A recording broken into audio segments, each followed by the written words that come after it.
Hey everybody, you're watching and listening to the We Are Ryzin podcast. This is your host Andrew Benjamin, joined by a replacement guest, replacing Topsef, who unfortunately could not be on for this recap show. But I got Sam, fresh off his ban from Twitter. I've been I, reduced to replacement guest. That well, is outrageous. oh, sorry for That offending is you. outrageous. But sorry to hear that about your ban on Twitter, man. Sorry to hear about that. It's all right. We'll bounce back. Yeah, press F for respect, as the kids say. Um, yeah, we're here to talk about Ryzen 53, but just want to also just quickly talk about some other things as well before we get into that. Did you watch Tyra versus Van, right? Yeah. I watched the whole UFC event. Oh, what'd you think? Oh, that's more than I did. I paid attention to King Green and actually no, that's a lie. Stevens, Yeah, and there was one other one on the prelims. Oh yeah, Jim Amisav, Miller. no, Jim, Jim, yeah, and then the two mains. So yeah, we're just thinking Tyra versus Van. good fight. It's a big shame that Japan keeps on coming up short in these title fights. But I think Tyre gave a pretty good account of himself. Mm-hmm. I had picked Van to win initially because I was just like, this guy's gonna knock him out at some point, and I think that Tyra was gonna. If there's any time that Tyra was gonna win, it was gonna be in the first round. So, and I think once it got past the first round, I was like, oh, Van's gonna be winning this. I feel like Tyra tried way too hard in that first round to try to get that finish. I think that may have actually yes. Chris Cushman says you are alive. You are alive. So standing. For now. But now yeah, curious as well. Oh, thank you. Thank you, Ryan. Oh, 128 bit, sorry. Thank you. Yeah, what do you think would be next for Tyra? Who do you think they'll put him up against next? Could give him Bloner Kavanagh. Could give him the loser of Cafaro. I think it was probably more realistic. Well, it obviously won't be Cap because he'll miss weight or he'll pull out the week He'll pull of. out, yeah. True. It'll be whoever's replacing him or Kyoji. So most likely. And yes, Just Bleed fan, you'll get some hard hitting analysis. Also, I have to start doing this now, but on the Discord, we're doing a Ryzen Fantasy League with obviously fantasy money. So when you join the Ryzen Discord, which I have right here, make sure to join. And it's a fun little league we're doing. You get extra points, money, whatever. If people get SRE, soccer kicks, whatever finishes, like what happened this show, and it's a lot of fun. Sam, are you enjoying it? I don't think you're winning though. I'm not doing good, Yes. but you're not doing too good either. Nope, I am not. I am not. You blew some money on Patchy Mix, and then you blew some money on Genji Umeno. So yes, shit's kind of going down the pipe for us. But just like Joe Hiramoto, we gotta make our comeback at some point. It's gotta happen at some point. You gotta fall hard, and you gotta get up stronger. Yes, and that is what will happen. That is what will happen. Let's see. Oh, Just Believe Fan says, I think Tyra gained respect even in a loss. He's young, has a lot of potential. Actually, if you don't mind me asking, do you think it was a good stoppage? It was stopped in the fifth, yeah? Yeah, remember he was stopped in the fifth. Remember he kind of went down? Turned away. Do I think he was done? No, but I don't think he was intelligently defending himself. Like, the referee has to step in that position because otherwise he's going to eat like a big, massive straight to the back of the head. Like, you got to wave it off there. He took too much damage. He also, I know that people were saying that this was, first of all, I think those people said early stoppage lost some money. I that's why I have to assume from now on when people call that.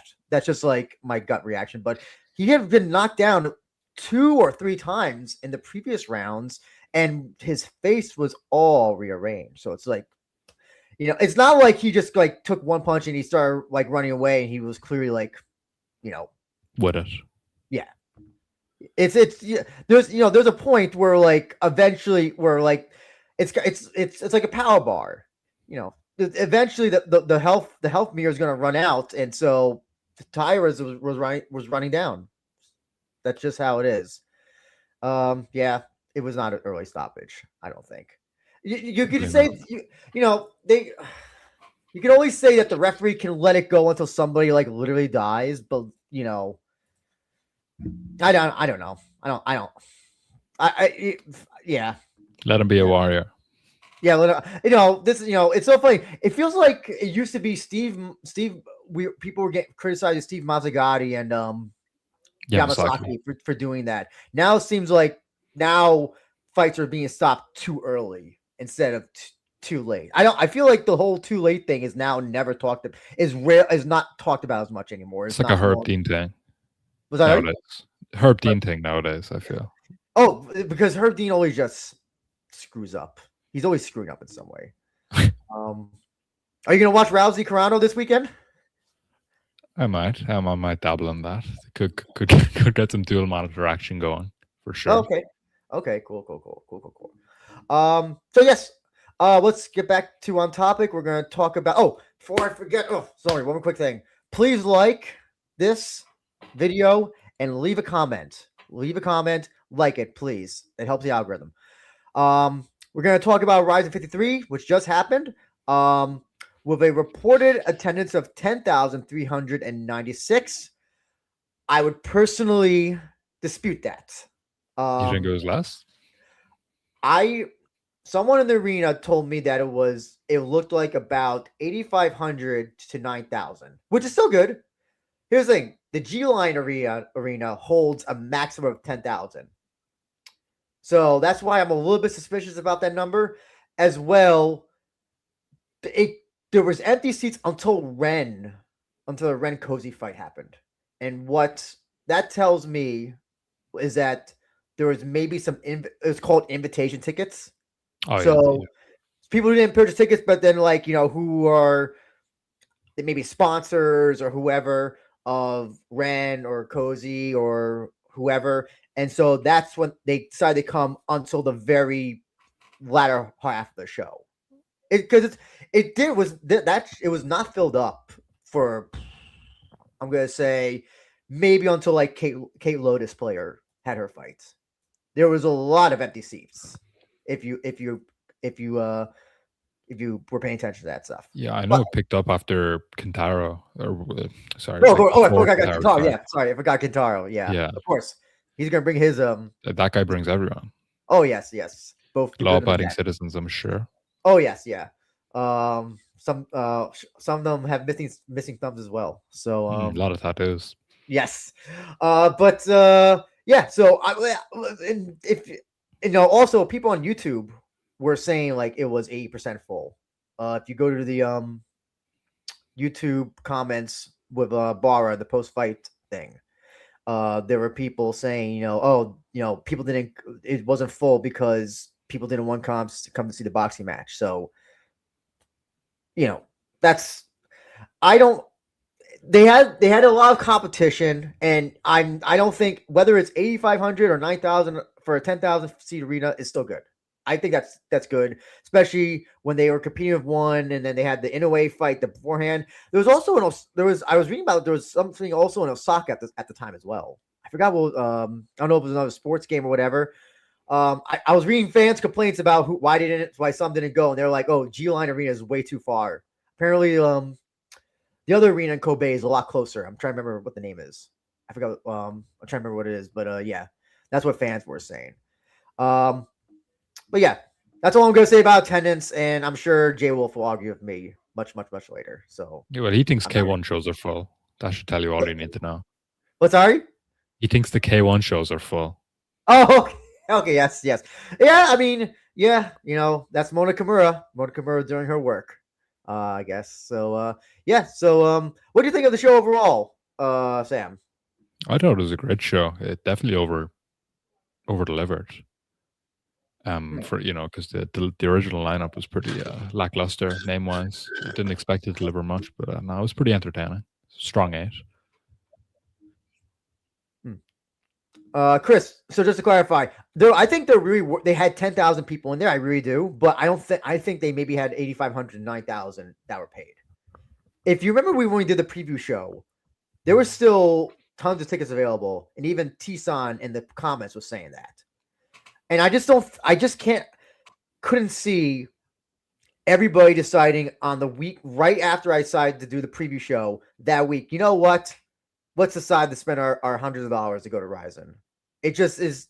It doesn't seem likely, and yeah, and also the tickets didn't move when Ren and Cozy were announced. So That was announced way before. that was announced before, and yeah, they still had the GA seats available. Yeah, yeah, yeah. So I just again, I think they probably had a total of 10,000 in there, but I mean, paid, I don't believe it was that many paid.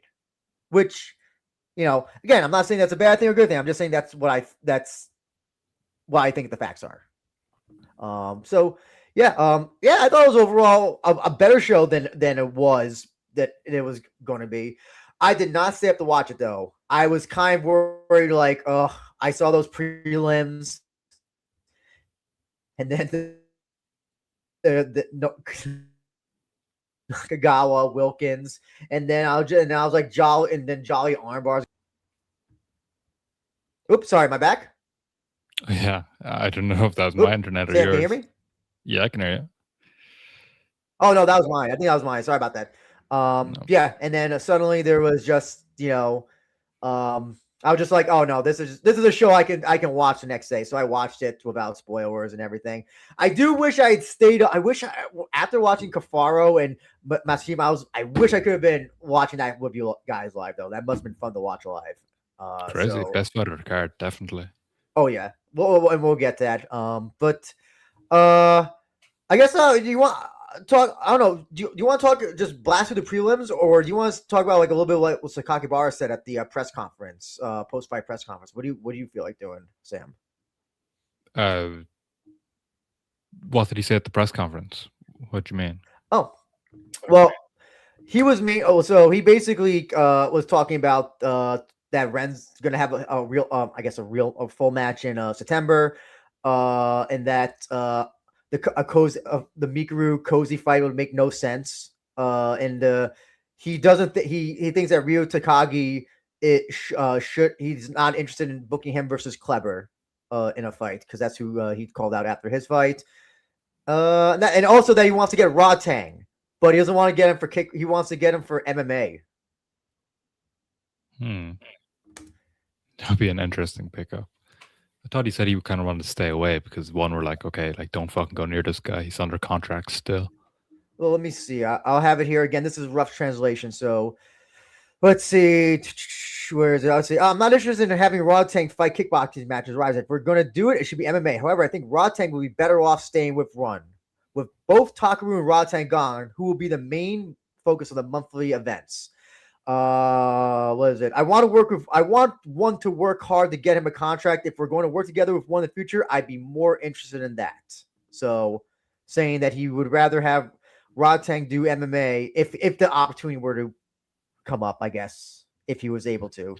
I don't know where else Rodtang is going to go. Rise, like I don't see any of them being able to pay him a purse. But also, then he'll mow through everybody though in like one. Rise.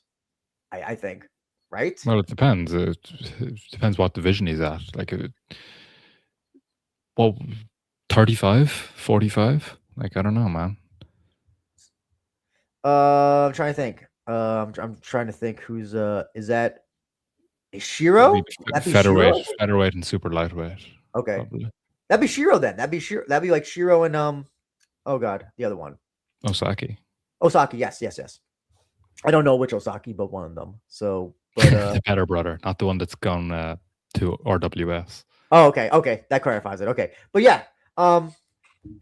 Yeah, and I don't think they want Rodtang to come in and just probably demolish your guys. Yeah. So yeah, the other thing was that in the post fight video on YouTube, a lot of the fans were criticizing Bara, saying like, "Why are you praising Ren, but you criticize Sabatello and Jolly?" Apparently, also, sorry, he was really harsh on Jolly. Yes. Oh, did you see that? Yeah. Did you see that? Yeah. Because I think Jolly said that he's no longer an entertainment fighter. of being from breaking down. And then Bauer's like, well, then why don't you strike with the kickboxer?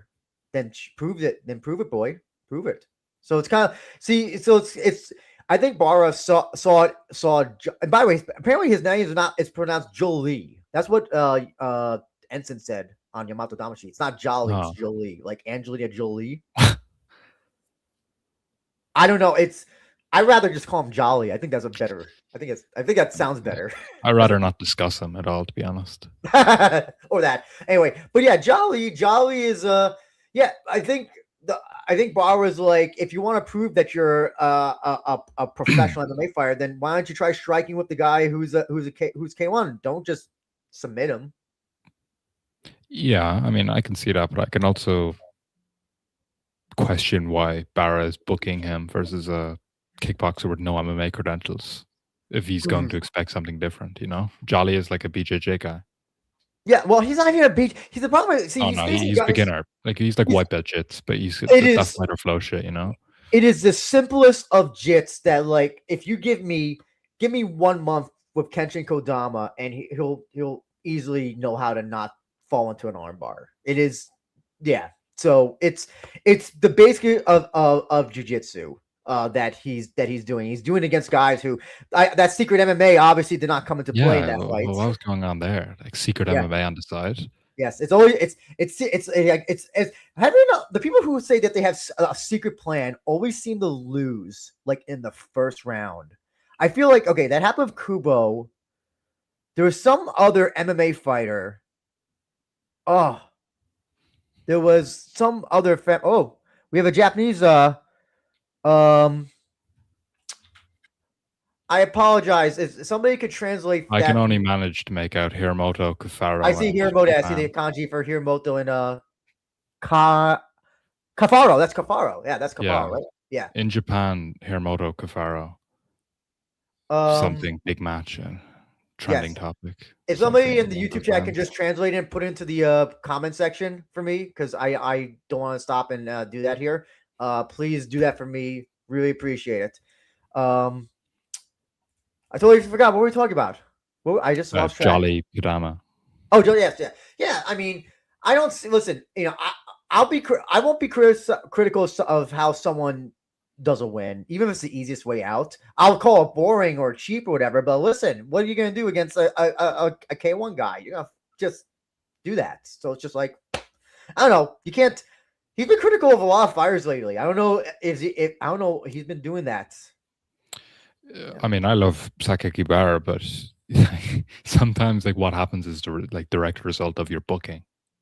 Right? Okay. Okay. Thank you. 120 bits. So, すみません。日本語が少しわかります。ちょっと、日本語が勉強します。Let's see. In Japan, there is a growing number of MMA fans who want to see Hiramoto versus Cafaro. Hiramoto is highly regarded for his striking. The expectations are greater than his current poor record. Yes. That was actually, we'll talk. I guess we'll talk about it when we talk about the Cafaro fight. Listen, the smartest.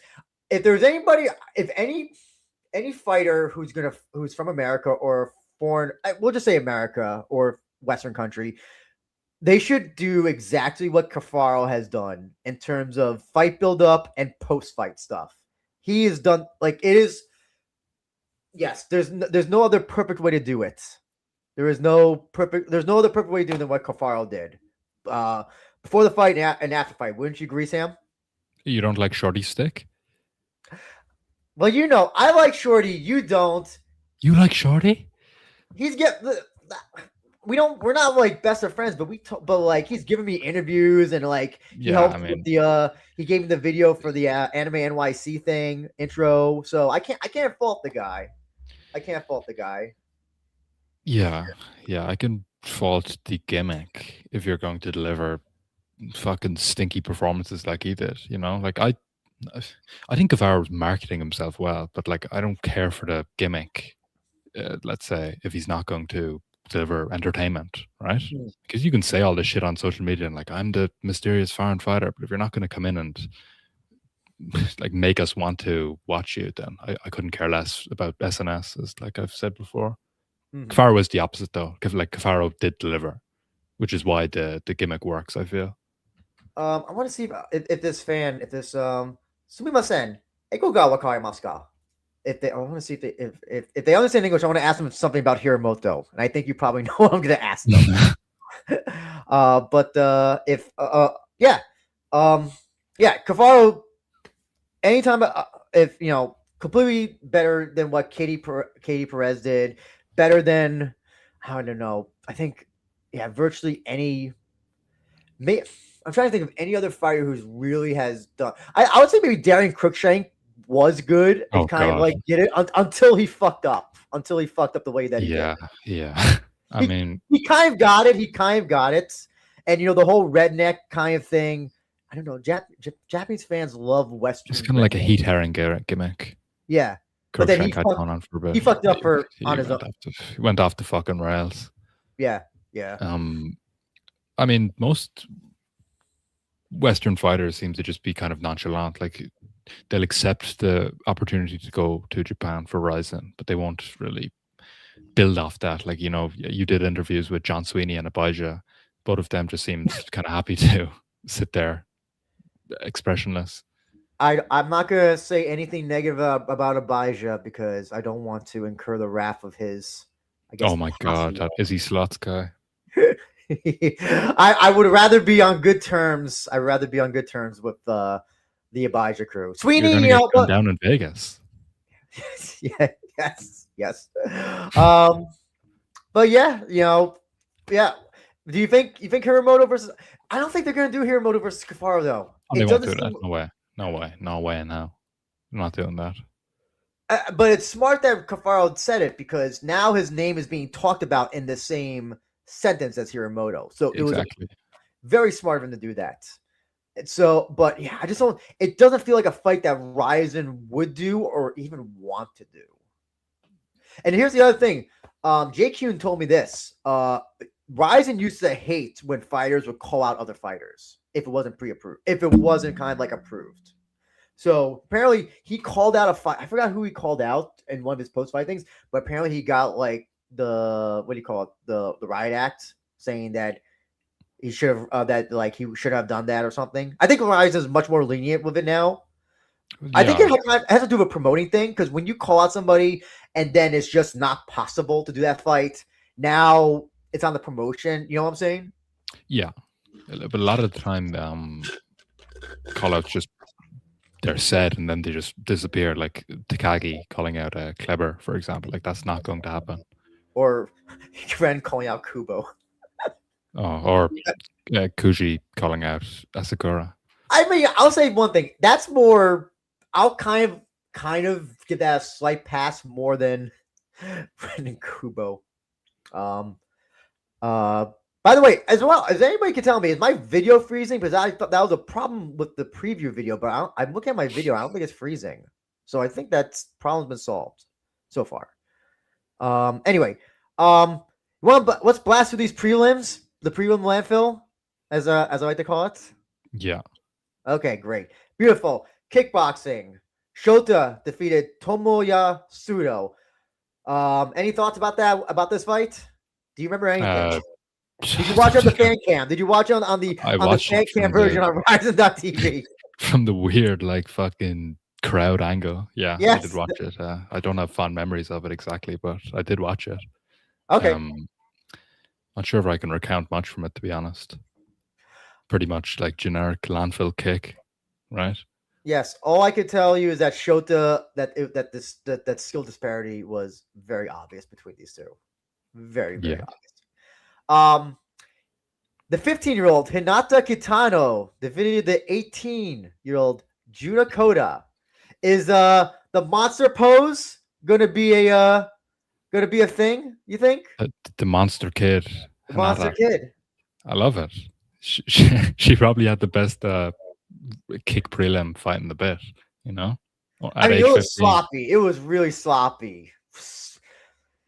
It was definitely a prelim kickboxing. That's what I can say about it. She stole it with the interview. I was happy. Oh yeah. But 15.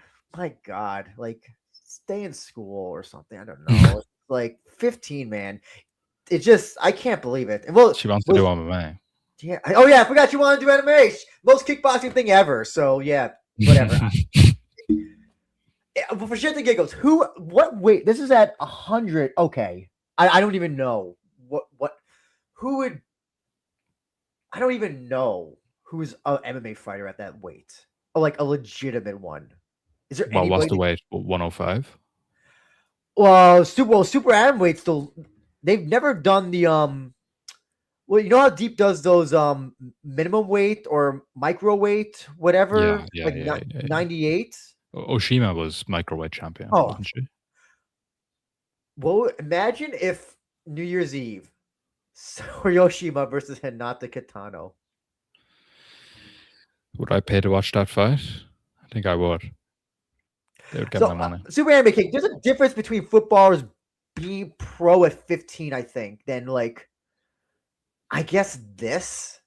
You shouldn't be receiving blows to the head and brain trauma at age 15 while your brain isn't fully developed, simply. I don't think. Also, anyway. When you say that they're pro, so they're already signed to like an NFL. I'm assuming you mean American football. You're not talking about soccer, football. So, like, I'm assuming that they're already getting paid a lot of money if they've been signed just out of, well, I was about to say college, but high school. If they're that good, they must be getting like some sort of like. I'm sure Hinata Kitano isn't making close to what a starting tight end. I don't think she's making money. I think she's making money. I hope she is. I would hope she is. 50 yen. 50 yen. Oh, you're talking about soccer. Oh, you're talking about soccer. Okay, I don't know anything about football, soccer. Yeah, there is 15-year-olds that are pro, but like their load is managed, right? Like they're not playing the same minutes as a full-time, fully grown man. Like they're because they don't want to stunt their growth or their development. They're shielded a bit. Okay. And also they're not getting kicked and hit in the head, right? Yeah, so. That too as well. Yeah. Joel Eduardo says there was a big argument about banning heading the ball in youth soccer. Now, now, I used to play youth soccer, and I prided myself on smashing that ball with my head, and I am 100% okay. So I do not think that. What position? I was just like, whatever. If that ball's coming, I will just smash it with my head. Got to defend the goal somehow. Send her back. Oh, this is also the 90s, so, and we didn't know about CT as well, so that was kind of a different. CT doesn't exist. Yeah, CTA did not exist. Steve Austin doesn't believe in it. Yeah. Yes. Yeah. So, yeah. We're suddenly. I don't know if the algorithm is suddenly pushing us into like football territory. We're gonna suddenly get like Cristiano Ronaldo fans or whoever to come in. Be nice to J Wolf. Be nice to J Wolf. Listen, I don't even think soccer was even a sport played in his time. Oh God, that was low. We love you, J Wolf. We love you, J Wolf, despite your allegedly. Yes, allegedly. Was it only football? Because only football. Although soccer and James Harrison lighting foods up. I have no idea who's in it. This is something that's way above my head. So I don't even get it. It's just like I don't understand the comment. Oh, okay. The ball was leather when J-Wolf. Okay. J-Wolf kicked an old fossil around. He probably wore it when they wore those those old helmets the that weren't actually helmets. It was just like a hat almost. It was just kind of like a hat that covered your head. In black, he used to play in black and white. But okay. Yes. I was saying like 8mm.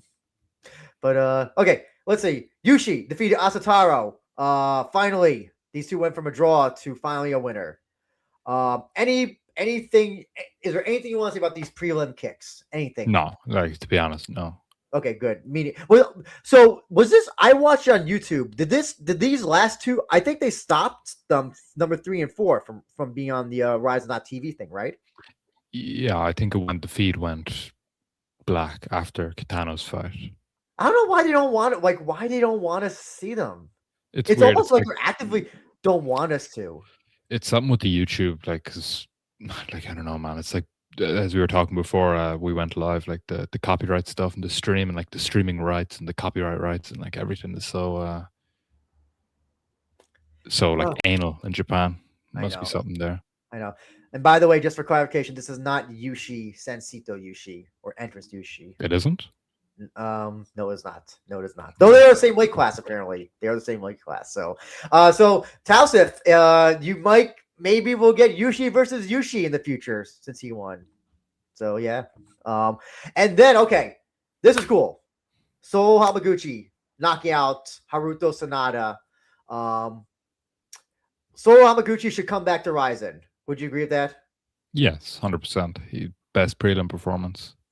Well, only good prelim performance, they say. Yeah. But I feel like he's gonna get pulled deep like immediately. He's gonna get like some deep Osaka main event like in a month or so. That's usually what happens. Yeah, he could be in the deep cycle for a bit, but like with these monthly cards, man, like pump him up with these kind of fighters rather than the like jobbers that are currently booked for the Sendai event. Yeah, but it's funny, but it's going to be a requirement now that there's going to have to be at least one deep fight on every Ryzen card now. Where would it? Yeah. I checked the Sendai card. There is a deep fight. I forgot which one it was. What was it? Landmark Sendai. I think it was. Well, oh yeah, it was Naoki. Oh shit. It was Naoki and Kasai Kuroi, both deep legends. So, yeah, we have to. You're getting every show. I think until unless probably with the exception of the Super Ryzen and then New Year's Eve, we'll have a deep showcase. So, be prepared for that. Look forward. Deep, yes, yeah. I like the Super Anime King says Yushi versus Yushi and then Yushi name rights on a pole match. Anyway, starting from the top up. Oh man, there are times when I'm wrong and there are times when I am wrong.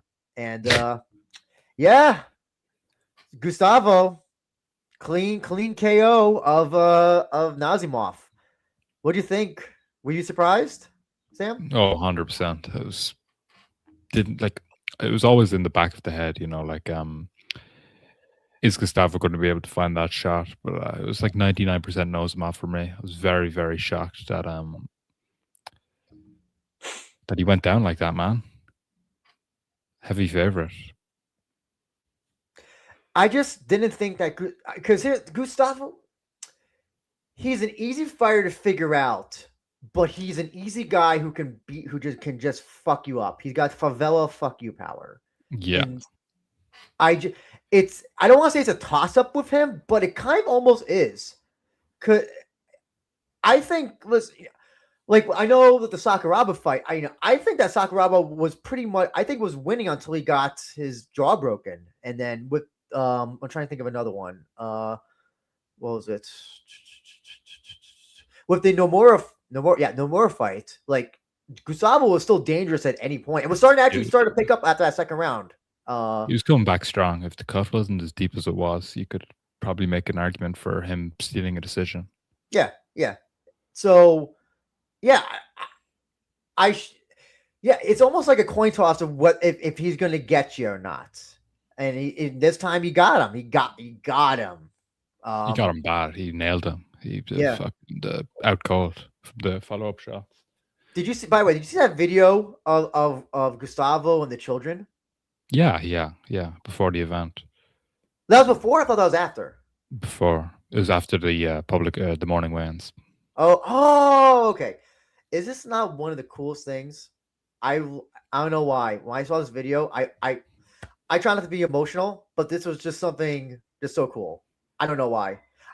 First, I thought he was gonna fight these kids. He was just throwing his sweater at them. I'm like, oh god, I was gonna just beat up a bunch of Japanese school children. But oh no, he's just there to sign autographs and everything.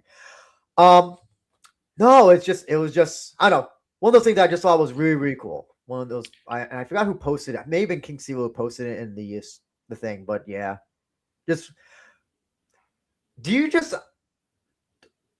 enjoy the fan base, the Ryzen Japanese fan base a lot more than the UFC or like any other fan base? Online or in person? Oh, I mean, just like this. Like, I don't see videos like this of like, I don't know, kids running up to Sean Strickland's or Chiamev or Waldo Cortez. I don't see videos like this ever. And I would see stuff like that, but yeah, I just don't see any. I never see stuff like this. But like, you see this stuff all the time. You see them all. It's you see, I know you don't like him, but Torres meeting people in combinis or whatever, doing the sticker thing, or Abijah, with a half stuffed sandwich in his mouth, meeting fans at a combini. So yeah, no, it's cool to see shit like this. It's really, it despite all of our stuff about, sorry, we got some comments. Gustavo winning was the best. Just Bleed fan says Gustavo winning is the biggest upset on the card by odds, and then a title fight, no less. Yes, that's true.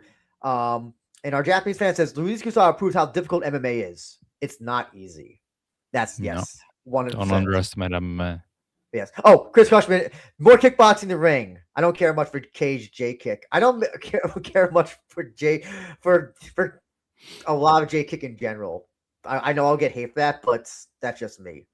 Oh yes, we'll talk about that with Cafaro said best. I'll walk away from the ring about the bullshit fans in America. But yeah, man, I just didn't think that. I always thought that Gustavo was going to be like a gatekeeper to the championship. I always just thought that like he just never would make it to that extra level. That there'd always be a more well-rounded fighter who's going to be better than him, but that will always beat him. Yeah, so, after the Satoshi fight, I thought it was kind of done for him in regards to competing for the title. But you can never count out a guy with KO power, and like a big, massive forehead. Oh, his forehead. Okay, is his forehead gotten smaller since the Sakuraba fight? It yes. Okay, he seems less tense. In the Sakuraba fight, like I think his piss could have melted through like a steel door. Like it looked like you ever seen the meme of the kid in the classroom who's like that has the veins? Oh yeah. It was like that, but he's like he's comically less, juiced. Yes, but he looks less veiny. Yeah, he looks less wham. But like I can't complain about juicing in a fight against someone who's exclusively training in Thailand. Yeah, like Gustavo might be on that like fucking like Brazilian diet. I don't care if like Nozimov is like injecting his ass with these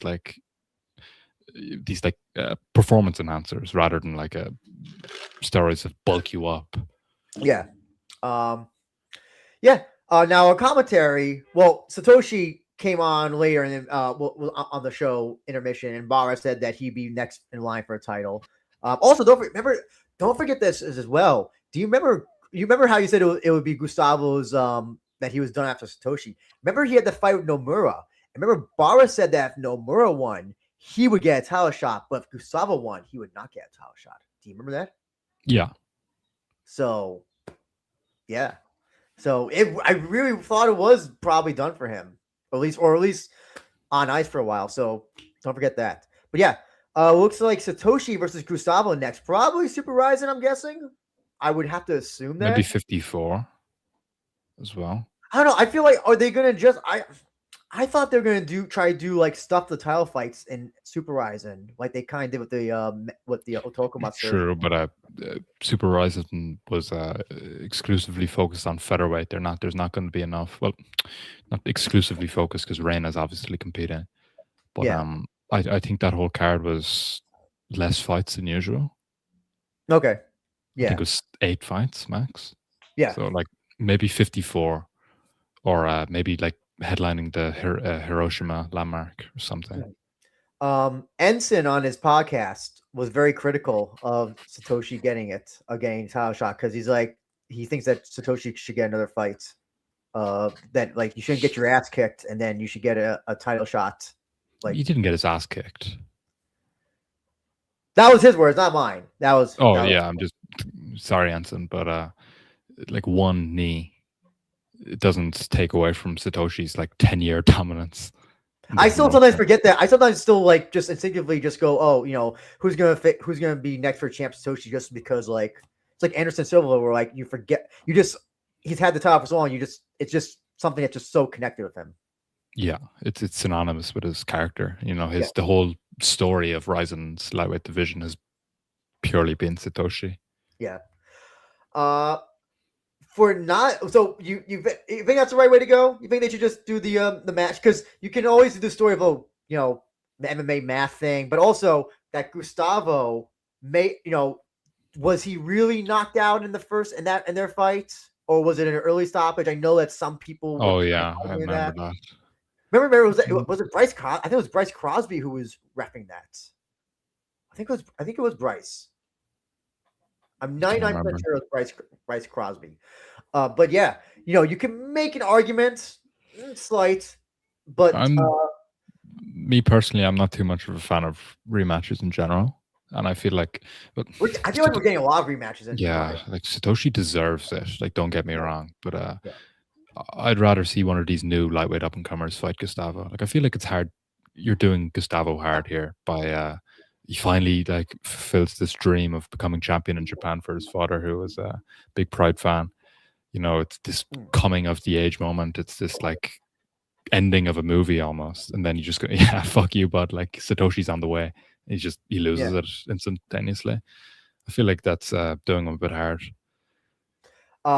Superman making answers. Bar said it would only be 6 to 8 fights. So yeah, that answers that. But what do you think this also does for Whitelight? So Satoshi has it for he has the Reign of Terror for however long. Since that first fight with I think he win it from was it Tofik? He beat Tofik. He okay, yeah. triangled Tofik in the Tokyo Dome. Same card. Clever fought Asakura. Yes. So He's had that long. He's had that long. Gets beat by Nazimov on a short notice fight in New Year's Eve. Luis Gustavo now beats Nazimov a few months later. Is this good for? Do you think this is good for lightweight? Some people sometimes may say if the championship is changing that much, that means the division is not that good. I can see that for certain cases, but like in lightweight's case, it's just like Nazimov wins the belt by like crazy knee shot, 1 in a million chance, and then Gustavo KOs him one shot. Like I don't think it reflects on the fighters. It's just anything can happen in an MMA fight. It's like it's like a whirlwind now. This lightweight championships, if it's going to change hands from Satoshi to Nazimov to Gustavo to someone else, perhaps. But I don't really care if it changes hands. To be honest, I don't think it's a sign that the division is poor. Do you remember when Bellator had the Grand Prix and the champion was also defending the belt in the Grand Prix? Yeah, it was stupid. I was hoping that didn't work. I was hoping that the championship would change in every match just to show how stupid of an idea that was. That's what I was hoping. I was praying every time it was it I think Pitbull was champion, I think maybe at the time, and then he lost it to McKee. I was just hoping like, oh, Pitbull should lose it to, whoever it was, Derek Campos or whoever he was. And then Derek Campos should lose it to AJ McKee or whatever. So yeah. Yeah. Anyway, Nazimov. So do you think he stays at lightweight or will he go back to featherweight? I think the smart move would be featherweight. If he can make that weight, that's a whole nother topic in question. Is it because he didn't seem to have any difficulty? I didn't hear of any difficulty with the previous fights. And remember, he only took this fight on short notice. Remember, he took the 155 on short notice because there was time that, he hadn't fully cut the weight to 145. Wait. Wasn't the Bayno? It was supposed to be Baynoa, right? Baynoa was always going to be 55. Yeah. Oh, okay. Oh, never mind. Okay, I stand corrected. So, like once you're like acclimated to that 55 cut, like you don't want to go down to 45. He likes those tsunameos a lot. He loves those onigiris. He loves the yeah. So, what do you think would be a good fight for this guy next? 155. 155. I'd like to see him versus Zumagezi, but I say that they might be brothers. Yeah, I say that knowing that they're probably like walked by each other in Tiger Muay Thai once.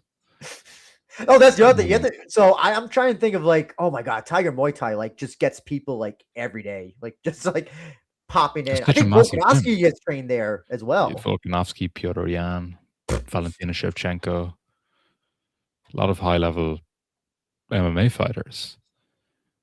I don't know. I don't agree with this whole like Sorry, go friend ahead. thing. I don't agree with this friend thing in MMA where it's like, I trained with this guy for 3 weeks. I don't want to fight him. It's just like pussy shit, cowardly. Yeah, sorry, go ahead, Sam. I Sorry. was just gonna say, like, if you're like training with this guy from like birth, and you're like, we were reared together, then it's like fine. But like, I don't know, it seems very cowardly to like dodge a fight, or just like But they're also project the brother. idea of a fight. You know, brada. Yeah, they're also brother. Brada. Brother. I was going to say, I know that Baynoa is fighting next, and I'm pretty sure the guy he's facing, he's gonna probably beat. He's fighting the king of Ratchan.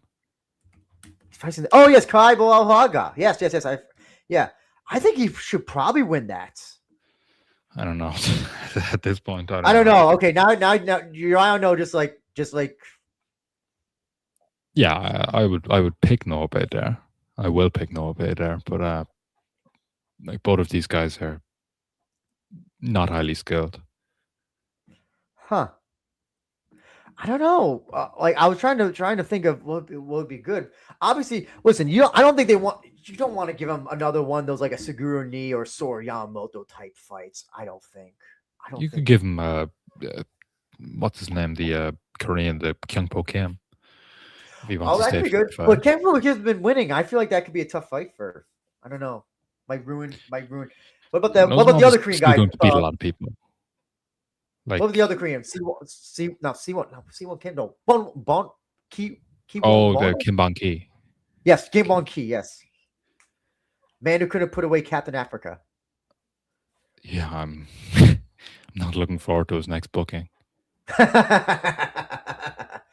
Oh, maybe that's who that. Maybe bring Captain Africa, who just lost. Unfortunately, yeah, he lost in a shootout, didn't he? Yes. Yeah. Great. And I think who's the other guy who just lost in shootout? Who's a regular Ryzin guy? I'm trying to remember what his name. Shit, I forgot his name. But yeah. By the way, do you call him Nazimov or do you call him Nazimov? I call him Nazimov. Okay, I can't help but call him Nazimov. That's how these Central Asian names, they change like the wind. I know.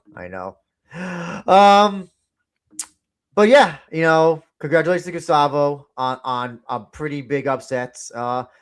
If who would you pick on the rematch, Gustavo or Satoshi?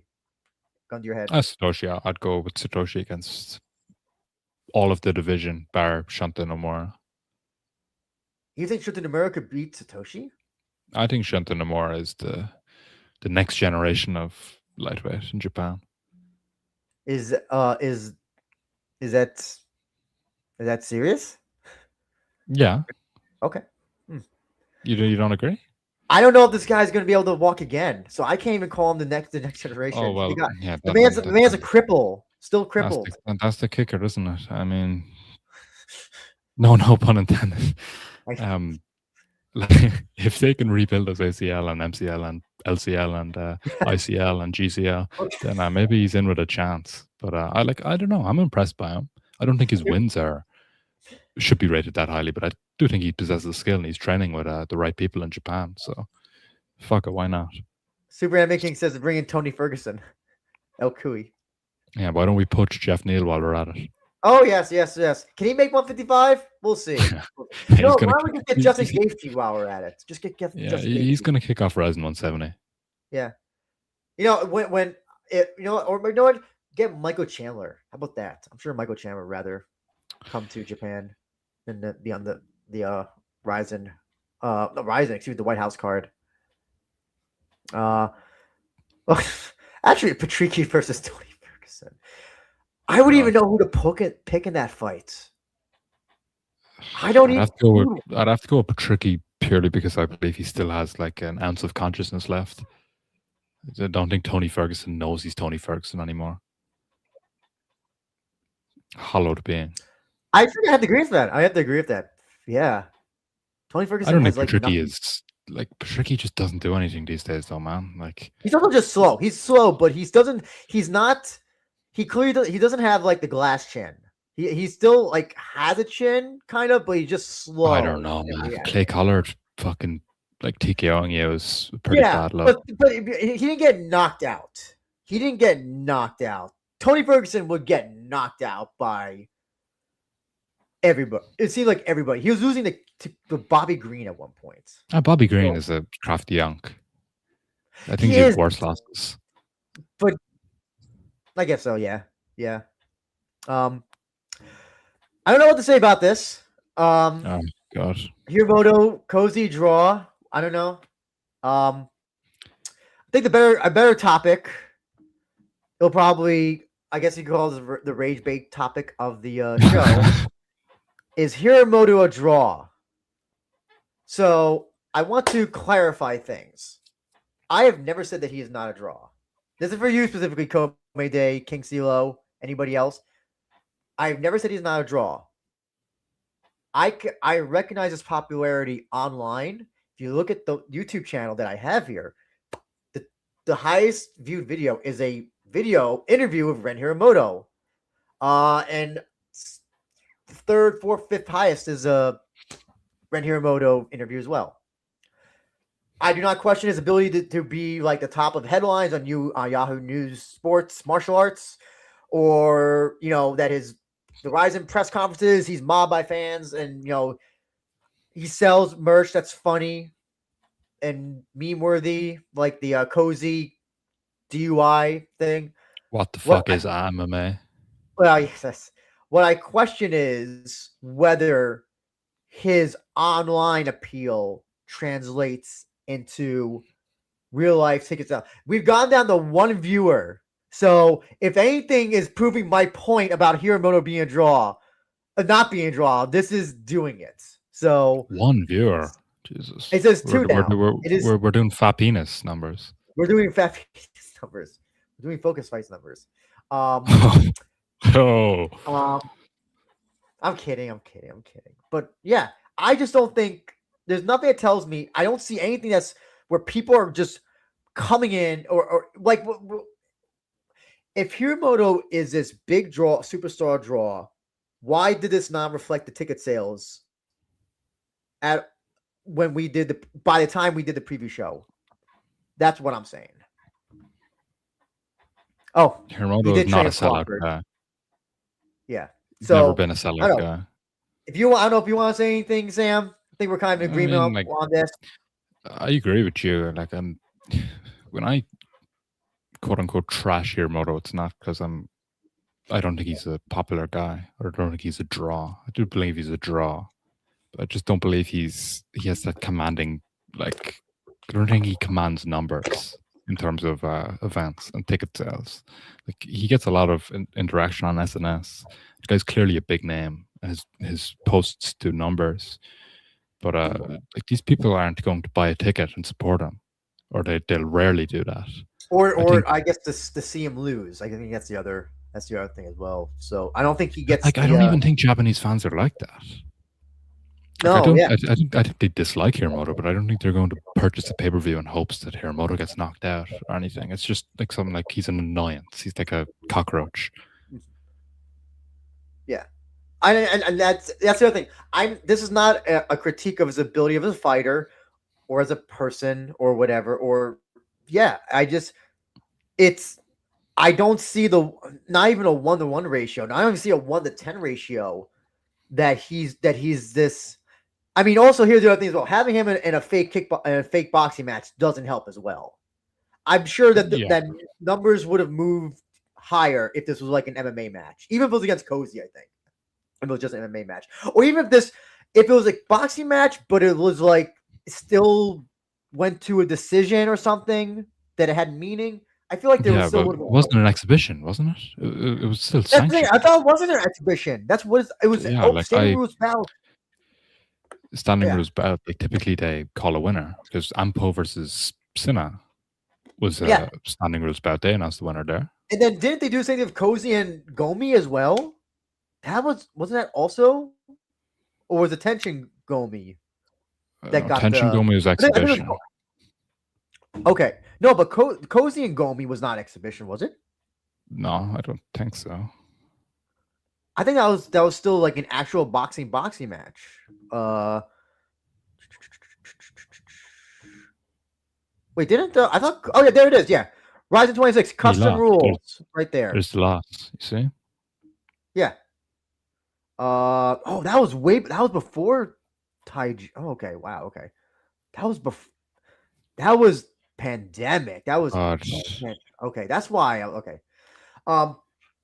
Yeah. So I don't know because there was clearly a weight difference between those two.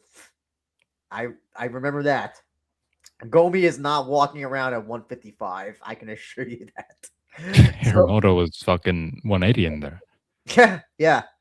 Like, So yeah, I just again, I mean, this is not to say that he doesn't. It's not like when you announce Hiramoto, like no one buys a ticket. It's not that. It's not absolutely not that. But that it's not superstar level. I don't even think for the show it was even local Kansai level that he moved tickets. If anything, you want to give anybody credit for moving tickets, it's Cozy. At least from the reaction, because Ren got no reaction to his, not even like the polite kind of like a clap thing. So wherever these fans were at the press conference, they didn't come to see the show. That's my thoughts. yeah, like you can like spam the Ryzen official Twitter with like Hiramoto gifts or whatever, but like that doesn't mean shit if you're not commanding any numbers in the venues that you fight in. Yeah. And you're like, why does Hiramoto have the privilege to put on these like stupid boxing fights as a co-main? Like, I don't know. Yeah. Super Anime King says, I think there's an argument Satoshi's a bigger draw since he's reliably headlined Saitama multiple times. I think Satoshi moves more tickets. I think he's like way less of a draw online, but like that's a given. Right? Oh, 100%. Yeah. Oh yeah. Nobody's fun. You know, he's not getting 1,000, 1 million, views on his short videos that Ryzin's putting out. I see a lot of like it's like the inverse. He's like it's probably like the inverse, where like he's not popular online, but he can sell tickets. Yeah. Based on, I would say, on his ability, but also, I guess, being a Brazilian Jiu-Jitsu black belt, having a big school in Nagoya as well. He's kind of synonymous with Ryzen at this point as well. Like he's like they admire him. Yeah. Super Anime King also says that's the kind of hate watch petty kind Japanese person, but they're most associated with anime or idols, not combat sports. Yeah, I just don't know why. Yeah, this was a big discussion in Discord. I wish Ike was here. I think Ike had some good points regarding it. And so, yeah, I just don't if I can see this, when Hiramoto, if he ever does a main event with like Ryo Takagi or like a Kleber, and then that show like is a sellout, I can give Hiramoto maybe 80-20 credit on that. I think that's fair. But him versus Mikuru, that sells out because of Mikuru. And I'm sure, yes, Ren gets people in, but you gotta give Mikuru like the overall credit. Yeah. Also, he wasn't a superstar in K1. That's the other thing. He was not this like big superstar guy. His K1 career was also like very short-lived, and he's only known for like. And he had one main event. Yeah, and also it was a closed door show. It was against Philip. Yeah. Right. So he was he came through the Koshen. Yeah. So like he was very young when he was in K1, and he wasn't even as he didn't have much tattoos. I don't think he had any tattoos. No, he wasn't just like trash talker, evil bad guy persona. Yeah. In K1, he didn't command any tickets, but at that time, not much people in kickboxing did. Still to this day, more than now. Yeah, true. 60% Yoyogi too. Mano Kimura's a draw, though. Yes, yeah. Oh, let's not get into that. Let's not get into that. Yeah, I think we both want to agree with that. Like we agree that Ren is popular, but just not it would just be plain wrong to say that Hiramoto is not popular. Yeah. Headline the Superdome. Yeah, the Superdome. The Superdome. That's the Superdome. Oh boy. Oh well. But yeah. Oh, also on Ensign said he turned off the show right after this. He said this it was embarrassing to watch. He said after the second round he turned it off specifically. He said it was so embarrassing to watch the fight. The fight. He missed the main event. No, he watched the main event. He said he watched it. He said he watched the main event. I'm assuming that he turned off this fight and then came And then back in the turned main back event. in. Yeah. Hey, if you heard, the crowd was like dead during this. There was nothing. It was just. I could hear Chiavello's like cat in the background. Like that. I think he was on site for this one though, so maybe it was some kid in the crowd or something. I don't know. Yeah. But fuck yeah, like there was a pin drop in the arena, like really slow fight. Mm-hmm. Superman Making has a great question. And I mentioned on Discord that Sakaki Bara's goal is to sell out a stadium without Mikuru, but who could headline it? Maybe Ren versus Chihiro 2, Ren versus Hagiwara 2. I can't think of any other fights.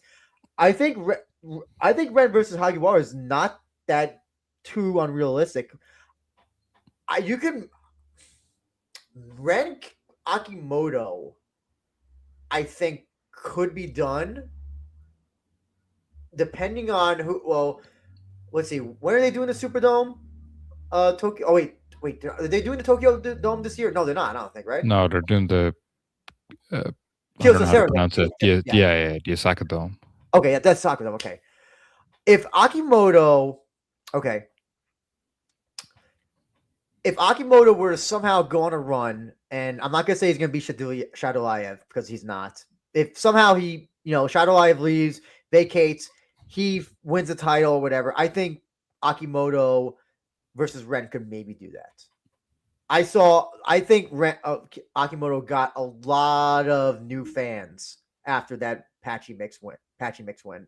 So, and now he's seen as a legitimate strong fighter in Japan. So I think he sold out Ariake. Like, are we going to give him credit for that? Yeah, that's a start. Ariake is one arena though. Tokyo Dome's much bigger, but I think it could sell. I would definitely say Ren. I would say Ren Hagiwara 2 or the other one. I just forgot it. Akimoto. Ren versus Akimoto could do it. But here we are again. We're attaching Ren's name to another name in hopes that he can sell. But I think it would be a bold choice for Ryzin to try sell out a stadium without Mikuru. Like, I think that could result in like a big failure. Right now in the current climate. If it gets difficult, you could always call Floyd. Call Floyd. No. Always call Jizzy. Or call Jizzy, yeah. Yeah, well, also with Chihiro, I am not making any sort of until I see Chihiro come back and see that he's in 100% medically cleared state to fight. I think Chihiro's. I think he just got injured again. Didn't he just get injured again? I think. Did he get an injury? Unless I missed it, he KO'd that like old Japanese guy in knockout. Oh yeah, I don't know why I thought he got. Okay, maybe I'm thinking. Okay, but yeah, right now I think you could do those too. I don't know. Do you think Ren versus Ryan Cafaro could sell out the Superdome? I don't think it could sell out fucking Karkian Hall, to be honest. Ren versus Koki Nakagawa. Oh. Now that's a fight I want to see. Jake Wilkins versus Mikuru Komain. Jaku. Jaku Wilkins. Anyway, well, the Cozy said he wanted to fight Mikuru. Oh, apparently he proposed. Apparently they had done a proposal beforehand. Oh, I was listening to Cozy's post-fight comments. I don't know if it was beforehand or if he was suggesting for their fight a mixed rules match. Just no. Yeah, no. He said he wants to fight Rotang though. He said he wants to fight Rotang. It was funny. He said everybody's beating me but Rotang. He's never faced me. I did I liked how he kind of put it. Like he said, Tenshin beat me, Ashizawa beat me, Takeru beat me. Yeah, Umano beat him, so I need to face Ratang just so I can have him beat me so I can retire. Yeah, I mean, don't do it in Ryzen, man, because I won't be watching. Yeah, yeah. Um, what do you think Ren's gonna fight September? So yeah, I'm surprised you're not gonna get him for Super Ryzen. So just gonna have him fight. Oh wait, is that when they're doing it? September is Super Ryzen, yeah. Okay, yeah, okay, yeah. Uh, I'm not gonna lie. Okay, we're talking about red. I'm starting to have red apathy, where it's getting to the point where like I'm starting to care. I'm at the point where I kind of don't. I'm no longer interested in seeing him fight because he talks more about fighting than actually fighting. Like he's talking about fighting Shadowlive. He's talking about going to USC, 4-3 record, and this is his most recent fights. This fight. I just dislike all the like hype surrounding him. To be honest, like I feel like I resent him because of that and like all his actions, everything he does. But like if he fights, he fights. But I like it depends on the opponent for September. I think it'll be underwhelming. Mm-hmm. It's as well as he gets the mic after beating Koji in a boxing rules bout, and he calls out Kubo, Yuta Kubo. Oh yeah, I forgot about that. It calls Kubo. I don't know, and then Kubo was like, "Nah, I'm not gonna fight you," and then yeah, it's like a big indication of what Hiramoto wants to do in Ryzen. Because like you can be on commentary and like talk about fighting foreign fighters and shite live, like you're the one to take him down, but then you're fucking calling Kubo out on the like hot mic. No. Yeah. I don't like it. By the way, no reaction as well. No reaction. Not even, you didn't even get a polite clap. Pity clap. I heard. I didn't even hear a pity clap. I had my I was watching my phone. It was on soft. I didn't even hear the pity clap. So I'll take your word for it. But yeah, pity clap. Yeah, this was a waste of time, and it didn't. Yeah, there's nothing else to say about it. Where are we next in this? I've totally, my brain is totally fried. I'm sorry. No fun moments in the fight. No cozy headbutts. Sam. Oh, that's the other thing. No cozy headbutts. Yeah. By the way, who was on commentary? Was it? We're starting to lose viewers, so I want to. This will be the last question I ask. Who was it glazing Hiramoto's boxing on commentary? Was it Schiavello or was it Brown? Schiavello. I thought it was Schiavello. No, I thought it was Brown at first, and then okay, it was Schiavello. Okay. Well, I guess as long as he was entertained, I guess that's something. Anyway. Anyway, Ryo Tatagi versus Lee Kaiwan. You know, I think there's got to be a policy now that like, nope, every Chinese fighter who comes to Ryzen, they have to be a massive betting underdog at this point, because it seems like the better the fighter, the more likely they're going to get murked in their fights. Because I think I'm trying to remember the guy who Kintaro beat. I think he had a pretty good record. 12-6, not too bad. Young Feng Li. Yeah, Young Feng Li, 12-6, not too bad. I mean, compared to at the time 15-2. Or no, sorry, 15-14-2. Reiki Endo, I think that guy was making his debut or had like one or two fights. He fought Little Suzuki, right? Yes. Oh, Famba. He had a different name. This guy had a different name. I don't remember it being this. Was it something different? Wait, no, Reiki. Who's the guy who fought the Bonsai Suzuki? Oh, I forgot about that guy. The long hair guy, like crazy monkey guy. Oh yes, the guy who bragged about training at the UFC PI. Yeah, UFC PI. Yulei Huang. He was undefeated at the time, I think. Yeah. Wait, Han. 10-3 Han. I can't do. Okay. Oh, sorry. He had one loss at the time. Excuse me. Oh my God! Look where he just fought. Yeah. Okay. That's what happens when you lose in Ryzen. You have to go down a step. But look at good record. And then obviously Lee Kai-Wen, probably who you should expect is the most well-rounded out of all these guys. And then he gets knocked out by Shy Boy. So, yeah. What do you think about how this fight went? Hate to see a brother go out like that, sending support. But like, while Takagi, like we mock Takagi for like being this shy guy who like puts on these boring fights and he's like not very charismatic, but like the guy's speed and the guy's power, it's like he can still find these shots. Like I think he just needs to like let go. And like against someone like a brawler like Lee Kai-Wan, he had that ability to let his hands go and he found a shot. It was always going to be a shootout match. I feel like I don't think Kai-Wan was going to give him his time to like work a crafty jab and like a wiry two at range.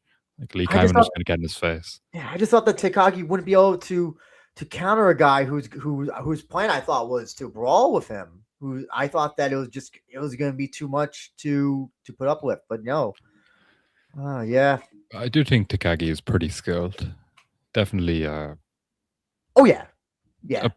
Above that, like typical Ryzen, like lower in the card level anyway. Like he was meant to fight on Road to UFC, wasn't he? Yes, did he fight on it or he got? I don't think he did. I think he was like visa shit. Just or is this the same visa issues that Mokayev is having? I think so.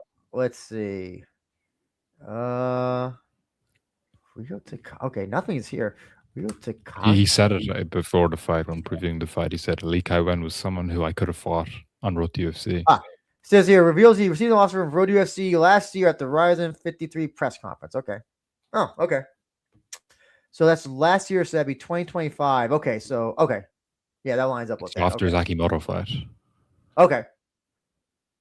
So it was after the Akimoto. Okay, let's see his. Sorry, I just want to see his record. So after Akimoto fights. Well, so no, it had to be. Wait, they wouldn't have given it to him after a loss, would it? An offer. He said it was after. I'm pretty sure. Oh, okay. Oh, okay. If I remember the quote correctly. You think they tried to lure Akimoto? I would think so. Or I don't know. What's he at the time? 7-1. 7-1. Oh, no, sorry. 8-2. I'm sorry. Wait, hold on.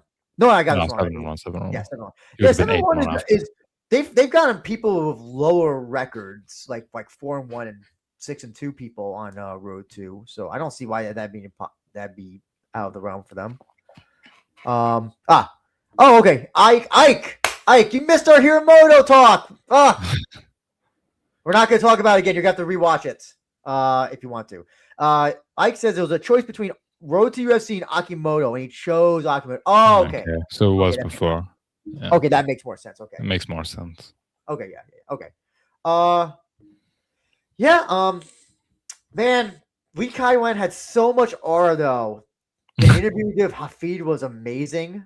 I love that. That might be my favorite Hafid interview. I think it has to be undisputed number one. Yeah. And yeah, I just saw tattoos. You're in Osaka, or Kobe. So yeah, you're gonna maul this guy who's a much more Counter-Strike guy. But no, fuck, man, it didn't happen. What do you think about Takagi calling out Kleber though? I know Sakbara said he doesn't want to do that. He thinks that's not the right fight to make. I think that's a fine fight to make at this point. I think it's time for Takagi to take the step up from the Miyakes and Lee Kai-Wens of the world to that upper echelon of Ryzen featherweight. So I don't mind anyone like in that kind of top upper tier class. If Kleber can make that weight, I don't know. Yeah, Kleber looks. I saw him recently. I don't know. Satoshi's gone missing. You might have been right. He might have eaten Satoshi. He's not on the same fucking juice as Satoshi is. I'll tell you that much. Ike says he's done with the Hiramoto talk for now. Okay. We can all rest. Yes. We should all take a break from it. Put it on ice until the next Hiramoto fight is announced. Yeah, 2027. Yeah, 2027. And then it's canceled because he's going on a Travis Scott World Tour. See him everywhere that he performs. Yeah, so I think that's a great fight to make. Yeah, it's got to be that, like, someone in the upper echelon, like you said. I would even say if you want to do him versus Karamov, I think that's an interesting fight to Yeah, make. yeah, that's a good fight. If Karamov isn't fighting Bonsai Suzuki. Yeah, yeah. I was about to say almost. I was about to say Takagi versus Suzuki, but then I was like, oh, my brain mixed up that trains with Chihiro. What about Takagi versus Pachi Mix? I think that'd be good, but you think they would put Patchy Mix in a? See, the problem I think with Patchy Mix, with you don't want to give someone who he's a striker against. I think you want to give him someone who's maybe a little bit more grapplery. Well, it depends. Do Ryzen want Pachi to fail, or do Ryzen want Pachi to win?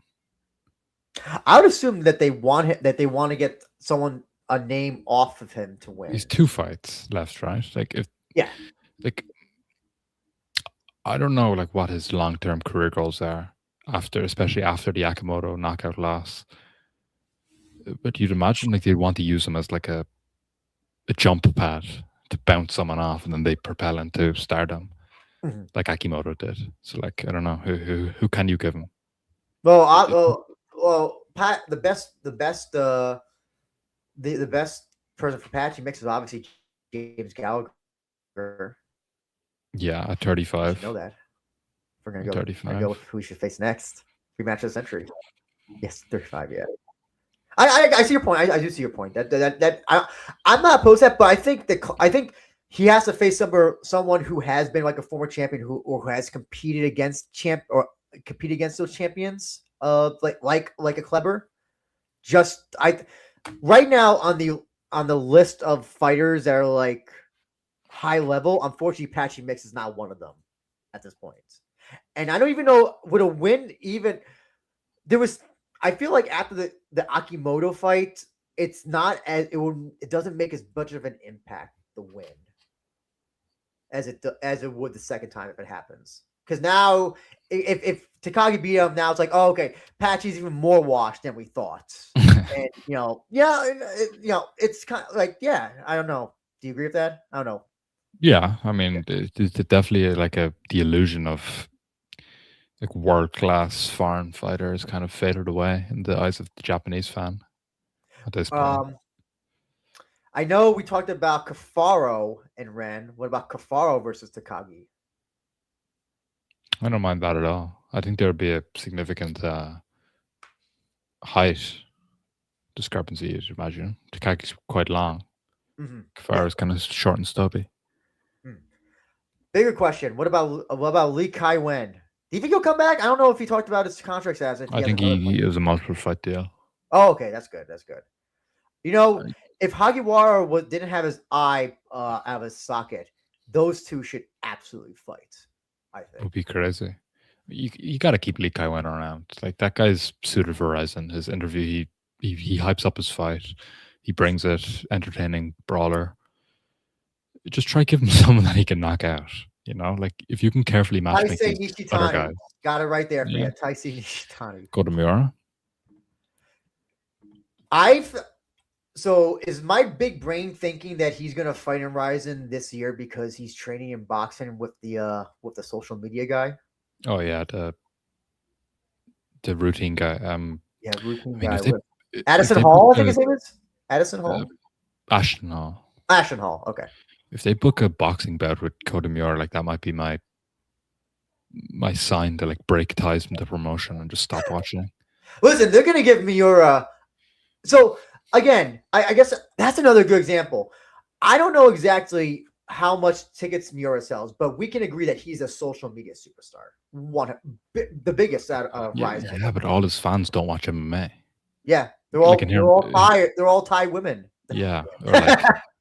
I think they got some fans the first time that he fought because it was kind of the what if and kind of just like an intriguing thing. And then he fought the Thai guy after, and then he fought who did he fight? Was it Cozy, I think, after, or Yaman, I think, was his next opponent? He fought Yaman in a mixed rules bout, but I think essentially MMA. Yeah. So, and then he fought Koji on New Year's Eve. Yeah, then he fought the Korean boxer and then got murked. So I don't know if it's still there. I don't know if that interest is still there. The the internet hype for him though will be a lot though. That's what I can tell you. That's what I In the can end, tell you. Well, sorry. what do you say? Oh, the internet hype for Oh, him the will be internet. Yeah, yeah. yes. Sure, you'll The get a lot internet of hype. IG pops and Yes, when you see clicks. well, the comments will be just all in Thai in Cambodian. That's what all the comments will be. There'll be some Japanese as well. Ike says Takagi versus Majima. I'm not opposed to that. Yeah, I think come on. that's I a think good it could one. be salty. Would it be salty because Takagi? It would either be a quick knockout for Takagi or it would be Majima just big daddying this guy for 3 Like, rounds and maybe I'm submitting him by the third. an enjoyer of the Majima, like grinding you out and submitting you. But like, if he Yes, doesn't find a I am submission, too. it's fucking boring as fuck. So Oh yeah, 100%. Yeah. you got to keep that in the back of your mind. But I think Lee Kai Wen and versus Kyoei is just like I think that's the perfect fight to make. You have to do that. Yeah, that would be a perfect New Year's Eve fight in my opinion. I don't think we're gonna see Hagiwara. Would he be better by September? It depends how bad because like I think he fucked his orbital. Like we've seen That's all a these like tough one, featherweight 'cause- guys really battering their orbitals lately.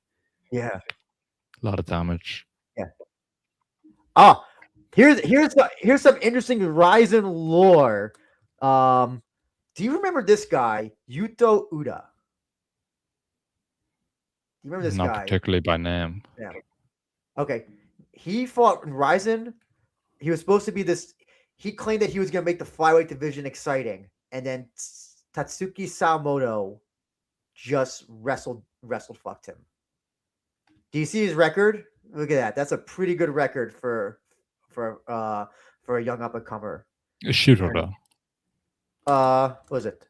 Oh yeah, Shuto. But not. Well, listen, look at the people he was facing.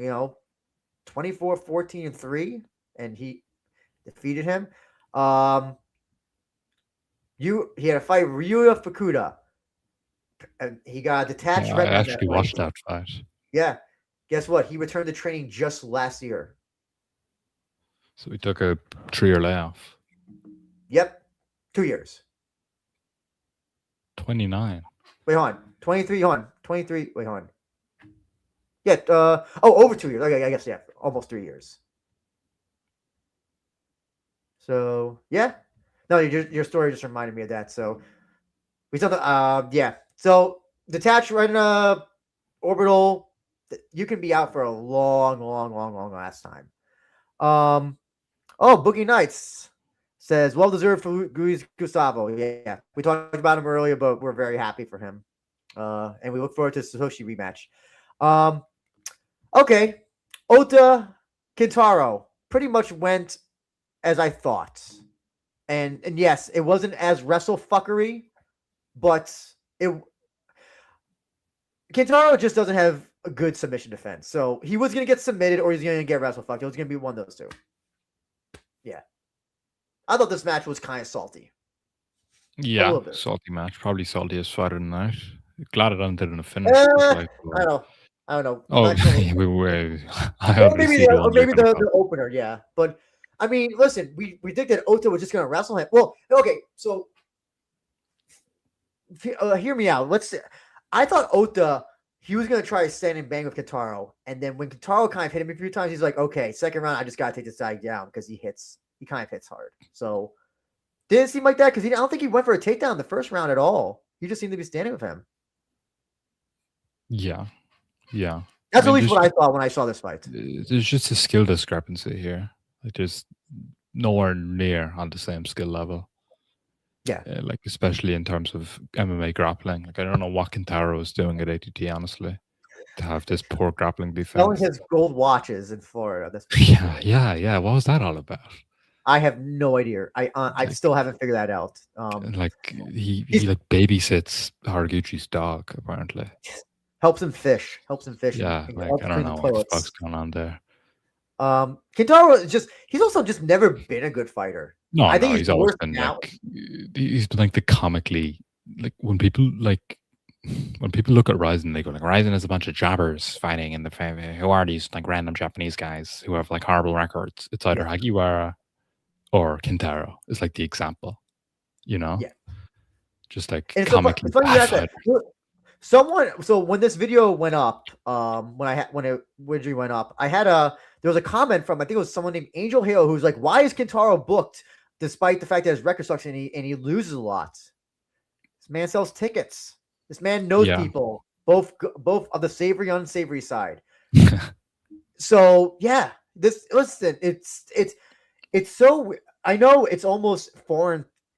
It's hard to explain to people, like, in this day and age where like streaming just sells everything. There's like no measurement of who's selling whatever in wrestling or MMA or almost any sport. It's just now, it's just, I don't know. I don't know what it is, but yeah, Japan, they still have to sell tickets, man. They still have to sell tickets, and Kintaro sells a lot. I can tell you that. So as long as he does, he's gonna keep getting booked, and it will be either to lose or to win. And his friends and former coworkers will come out Businessman, former businessmen will come out to see associates. him. Associates, yes. I mean, yeah, and then Ota called for a fight with Sabatel. Did he say that? No, he said 2 more fights, and he wants to He fight said 2 more Sabatel. fights, then he wants to exact his ultimate revenge on Sabatella. But I think he was in internet beef with Jinosuke, yeah. Kashimura. I think that's a fine fight to make between those two. I think that's fine. Do you know what the whole beef with Kashimura right now on SNS? What do you mean? Do I know of So it? he's getting a lot of hate from fans and fighters right now, including Ota. Why?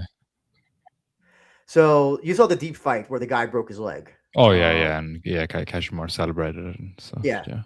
Didn't, at least it didn't appear on camera. He didn't visit the guy in the hospital, as far as I know. But people were like, "You can't celebrate a win like that.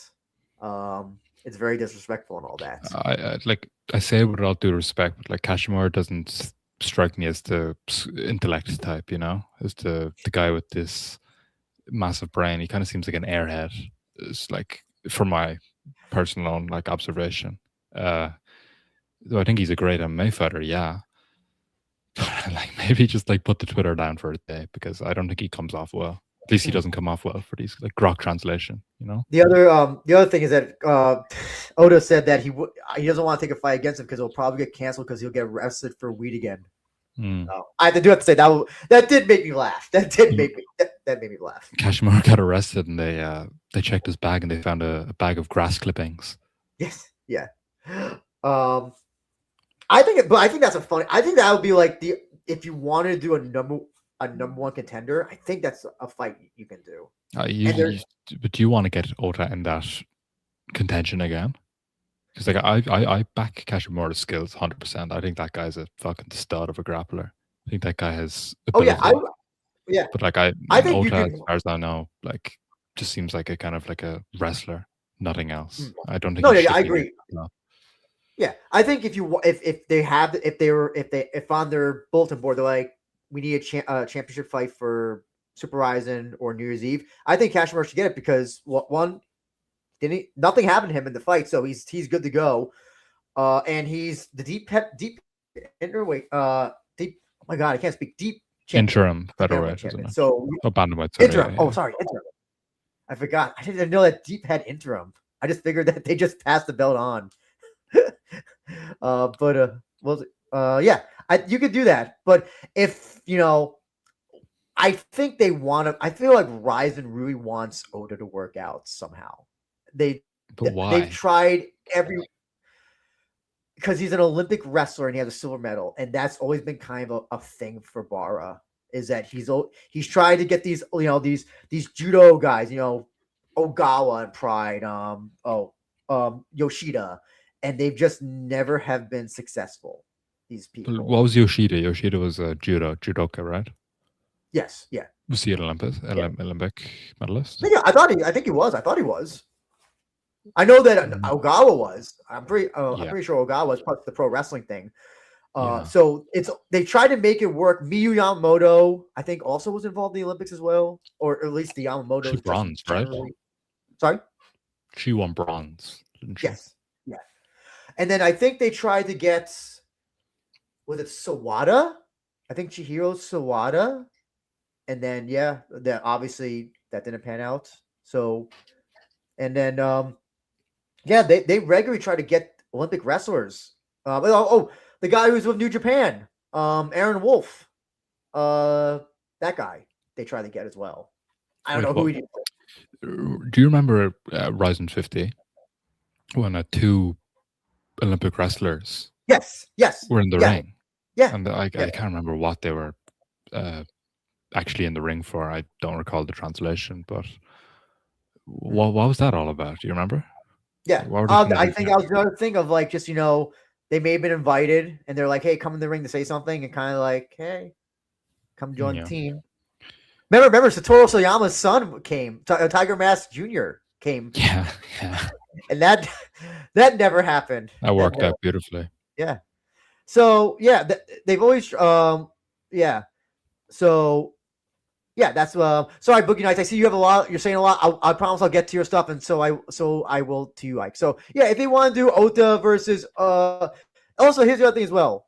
Ota's the only guys he's really lost to are like those guys who are like grappler based, like Tokuro, Motoya's, Shoko Sato's. So this would be a good test for Ota. I think Kashimura versus what's his name? Shoko Sato will be the next match. I think you got to give Ota someone else that he can beat, Okay. and then once he beats another guy, Well, maybe finishes him. Ike says here, him versus Umeno. I'm assuming you mean Ota. Kintaro. Oh, you mean Kintaro? Oh, okay. I think he's talking about Kintaro versus Okay. Umeno. Okay. I'm not opposed to that because I want to see Umeno get a win. I think Umeno could win that actually. You think? Kintaro, there's no way Kintaro can submit him, right? Even Dude, with Kintaro might fucking with like pull out that like weird knee bar that he got against the Chinese, or was it a heel hook? I can't fucking remember. heel hook. It was a heel hook. Still don't know how that guy didn't see that from like a million miles away. Anyway, I guess it'd be. I would be. I don't know. I don't know what you want. I don't know which Kintaro you could kind of stick in there with anybody at this point because it's either going to be he's going to win or there's a tiny chance of him winning. There's a higher chance of losing, but he's going to get 100 people, 200 people to come see him. So and he's a known name. Yeah, an old like man. Even with if a he's bad horrible, beating him is still better than beating a unknown guy. Yeah. Did he ever face Kenta Takizawa? I know Kintaro was in the bantamweight tournament. Did he ever face Kenta Takizawa, who just won his fight in Deep? I don't think they have. Memory. Oh, look, now it's 16-16 now. Oh, let's see. Oh, we're approaching positive. Oh, he did. Oh, wow, he did? Oh, was this for the tournament? Okay. Okay, that was 2020. Okay. Look at that. Look at all that red. Look at all that beautiful red. Yeah, you could just stick him in with anybody at this point. The apology page is like a stoplight. Yeah, red, green, red, green. It's like a stoplight that's broken. Okay. Sorry, I'm gonna get to comments here. Let's see. Look, guys, Taisei Sakuraba. Honestly, he needs to go back to the drawing board. They put him in with just straight up seizing the vets and the guy who was in his element that he lost to an armbar. Sakuraba, yeah, Sakuraba is like, I don't know where he is at this point as MMA fighter because he's losing to old men like Daisuke Nakamura, and then he's getting knocked out by Gustavo. The Daisuke fight was like a.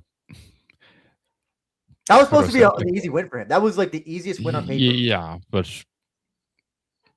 how do I say it? It's like, you know, these like jiu-jitsu tournaments where they like put two guys together in like a special match, but then like it's not taken seriously. Like they're just like having fun and like slapping each other and like pulling guard and like fucking doing all this fun shit, you know? Yeah. But that's what that fight felt like, you know? Whereas like Sakuraba just like he was rolling around, he was engaging in the jits game with Daisuke, and then he got caught in an armbar. Oh fuck. Tap. Like the fight felt like they should have had rash guards on. Like it didn't feel like an MMA fight at any point. Wasn't this a fight right after? I think he did the didn't He beat he do that Yachi. the Oh quintet no, thing? who? Wasn't the quintet thing Sakuraba? like very close? No, no, yeah, so, yeah. Wasn't he part of the that 5-person quintet thing they did in Abu Dhabi? Or Yeah, I think yeah. it was around the same time. I think it was, or was that Nakamura, or was Daisuke in that? Daisuke No, wait, was. yeah, What Daisuke was was it? that. Remember, he got his leg broken or something. He got his, or like something happened to his leg. He got like I think his knee barred. popped. Yes. Got knee barred. Okay. Yeah. What is it? Boogie Nights also is talking about Inoue versus Marceli Alves at PFL Brussels. What does this mean if he wins against a Brazilian? What's the title contention for a rematch with Sabatel? What's projection if he wins this? If he wins this, I don't think he'll get an immediate rematch with Sabatel. I don't think they're going to do that. If they do an immediate rematch, might be for New Year's Eve if Sabatel is still champion by then. Maybe. I don't. This fight that fight for PFL Brussels is a UNEX thing. That is UNEX saying, "Hey, PFL, you're on our network. We need you to get someone who's a big name." And Naoki is a former champion. Somehow, despite having no personality, has kind of like a weird cult following. Sister is He's in middle-aged UFC. woman. Yes, yeah. His sister is still in UFC. I think Mizuki's still in UFC. I think. Yeah. She just won. Yeah, just one. So yeah, it makes sense that they would get someone like that. You want to get someone who's a name, who has, I guess, creds, as they say in the streets, and someone like you don't want to get Kintaro. Sorry to be like punching down at him, He's but gonna like, watch this, man. I'm sorry, what? He's gonna watch this. Yeah. He's gonna know what you said. Yeah, it's an even, for the most part on paper kind of even fight. But I would say for the both of them. But I don't see a Sabatel rematch happening unless if Sabatel, either by New Year's Eve or next year, if Sabatel still has a belt. I think. I don't know. What do you That think, would be a Sam? travesty. What do you think? Sorry, I'm Yeah. gonna get more coffee. Continue talking. Yeah. I if Naoki wins on PFL, I don't know how much Ryzen management actually rate that win. Ultimately, I think it depends on what Naoki does when he returns to the promotion. If he picks up more wins, and if Sabatello's still champion, maybe they do that rematch. But I think there's more compelling matches at bantamweight right now. Ike has a good question. Would you give Inoue or Sato the rematch if they both win their next fights? Sato, yeah. That Sweeney win was like, fuck. That was like beat down, subbed him with the mounted triangle. That was awesome, man. Yeah. Really, really nice fight. You can also make an argument that he beat Sabatello. I think I scored the Inoue Sabatello for Sabatello, but I scored the Sato Sabatello for Sato. Yeah. I think it's a bigger argument that Sato beat Sabatello than Inoue beat Sabatello. Well, Inoue always throws it away. Like, Inoue has never been this fight like guy to. He used to be kind of cool. He used to be getting subs and stuff, but like he kind of, I don't know where was he training after. Like he went in Japan from, or New York, because I think he used to be Saralango, right? Yes. But then like he went to Japan, or went back to Japan, and he like trained at this like weird homey gym, and he just fucking so boring after that. He like developed his jab. He just like realized that he could just jab his way. Yeah. Sonic Squad. I think that's Mizugaki's gym, I believe. But that's Mizugaki's gym. Really, like, sorry to rag, but like boring fighter after a bit. Sorry, I'll tell you why. Because he wanted to get back in UFC, so he had to develop his striking. Yeah. Horrible stuff. And he still has UFC dreams. I can tell you that. He still has UFC dreams, just like Ren does. Just like Ren. Yeah, Ren has aspirations of being the BMF champion. Yeah. Anyway, Salty. I thought this fight was Kate Lotus Player versus Katie Perez. Kate versus Kate. After that interview with Hafid, I was like, Kate Perez is gonna lose this fight so badly. I would just I lost any sort of confidence I had that she was gonna win this. It seemed like she came in knowing she was gonna lose. I don't know what else to say. I don't know what else to say. I think that the need for jobbers like Katie Perez, like I understand why she's being brought over, but I can't help but like how do I say it? Like I don't like it because like she's so obviously not coming in to win, and she seems careless. Like she doesn't care if she wins or loses. So it's like she's there to have fun. She's like, there to have what fun. am I meant to put my interest in here? Why are we here? Just to suffer? Like you know, like I didn't think the fight was that bad, honestly. Like I thought it could have been stopped. Yeah. But so I think Ensign said he didn't, or he really. So okay, this is going to be jiu-jitsu grappling nerd Andrew speaking. So this is going to sound. This will be like when Super Anime Kid was talking about football before. A black belt who gets their back taken so easily by a blue belt should not have a black belt. And I never made up that quote. I think Gordon Ryan is the one who said that quote.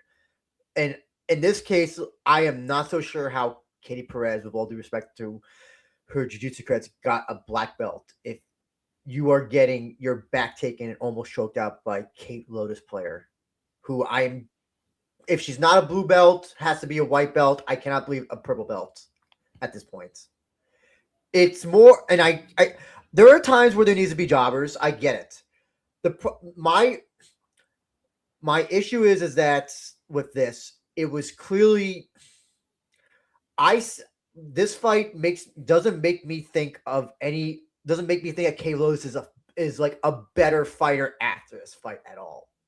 Because I know she gets paired up with, if you were to get paired up with Oshima again next, or Izawa, or Kusatina, they're gonna maul her.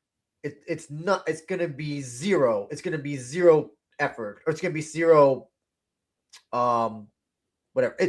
She's gonna have no chance. She's gonna have zero chance. And there's times to do this. I think it's not. I think the best time to do a fight like this is like after like someone loses a high profile fight or a championship fight. You know, keep the heat on them, I guess. But I can't. But I'm not like, oh yes, Kay Lois is going to be the next Ryzin Atomweight champion after seeing this fight. And if she is, that is, the division is bad after this. It also didn't help that Kay Perez seemed like she was just not. She fought. I did listen to Fat Penis show, and yeah, I give her credit for fighting, after the eye poke and saying, no, I didn't get an eye poke, but she didn't look like she wanted to be there at all. Wait, she did the interview? No. Jay Wolf pointed that out. That the eye poke. No. From my reading of her body language, it seemed like she did not want to be there at all. Like when she got to the ring, she just seems. And even what was her post fight thing on Twitter? She said that like she's like embarrassed. Yeah. So, yeah, those are my thoughts. I don't know. I cringed. Like I thought Katie Perez was a tough watch in multiple regards, but like wow, what can you actually say to that fight? Like it is ultimately women's MMA at the end of the day, and I don't say that in a bad way, but like you need to like temper your expectations, right? Like you need to come into these fights with knowing like maybe it's also I think also because like Jay Wolf was saying like this is going to be a competitive high level fight, and I just know it's not going to be, and it's kind of like my expectations got suddenly all bundled up with his energy. Well, and it's just like all disrespect to Jay Wolf. All disrespect, or you mean all the respect, right? Or no? Do you say disrespect? As much disrespect as they can possibly diss out. I don't think I don't value what that guy says when it comes to MMA. So I'm just gonna put it out there. I don't care. Lotus in the post-fight interview, though, it's interesting. She says, "Hey, cute is not enough.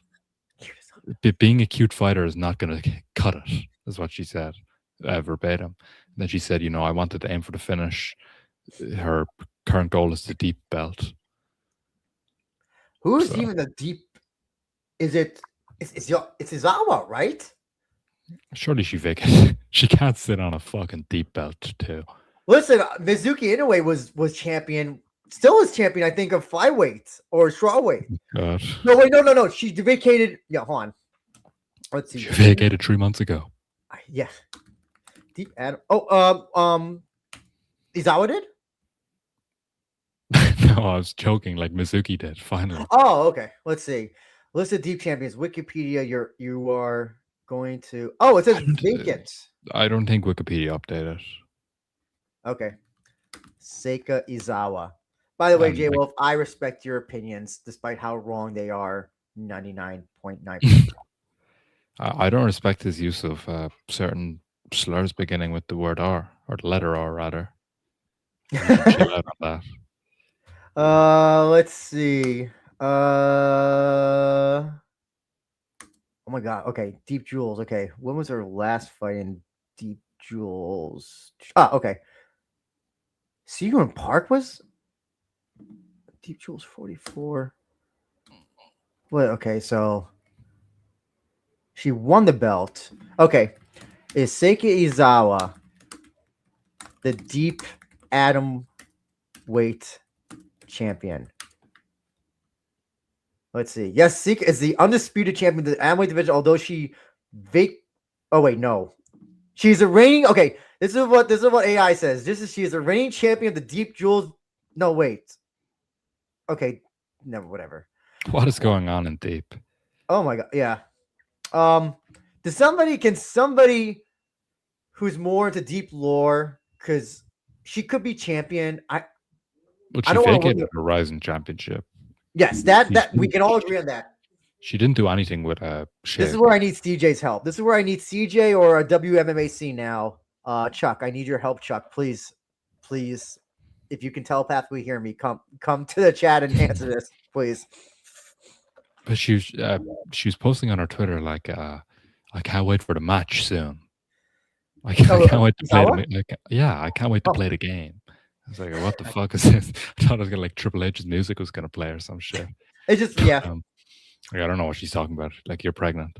Yeah. Oh, so we got some comments. Boogie Nights. Ryan Bayer situation for heavyweight picture in Ryzen. Well, I guess the idea is that whoever wins the GP faces him in New Year's Eve, but no, it's a Larkin. Oh, the faces. Oh, okay. Oh, I guess no Ryan Baer then. I stand corrected, Boogie Nights.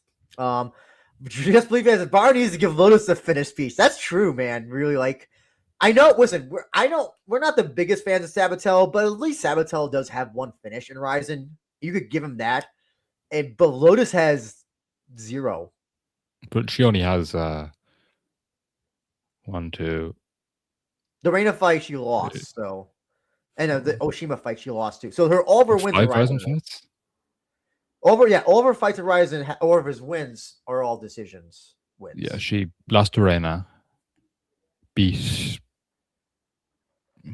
Yuri Shem, beat Bomile, lost to Oshima, beat Katie Perez. So 5 fights. Mm-hmm. So that's Bauer should do that, I think, just to be fair. Superman Mickey says, I don't see Lotus improving. That's the issue. She's 28. If she isn't improving right now, she's just going to be another Hagiwara, loses more fights than wins, but it's still a draw. And no, listen, she is still a draw. Go on the Deep YouTube channel, and her fights have lots. And I talked about this in the previous show. They're not coming to watch her do MMA. They're watching. There's one fight in specific where it has the most views. I think she put on 30 pounds for that fight, and you can probably imagine why it has so much views. Okay. I won't look that up just in case if YouTube decides to fuck. I think there could be some adult content there. Yeah. So let's just I'll take your word for it.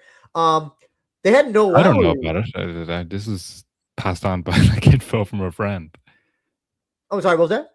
Passed on info from someone else. I'm not looking into Kate Lotus deep fights, I promise. Oh, okay.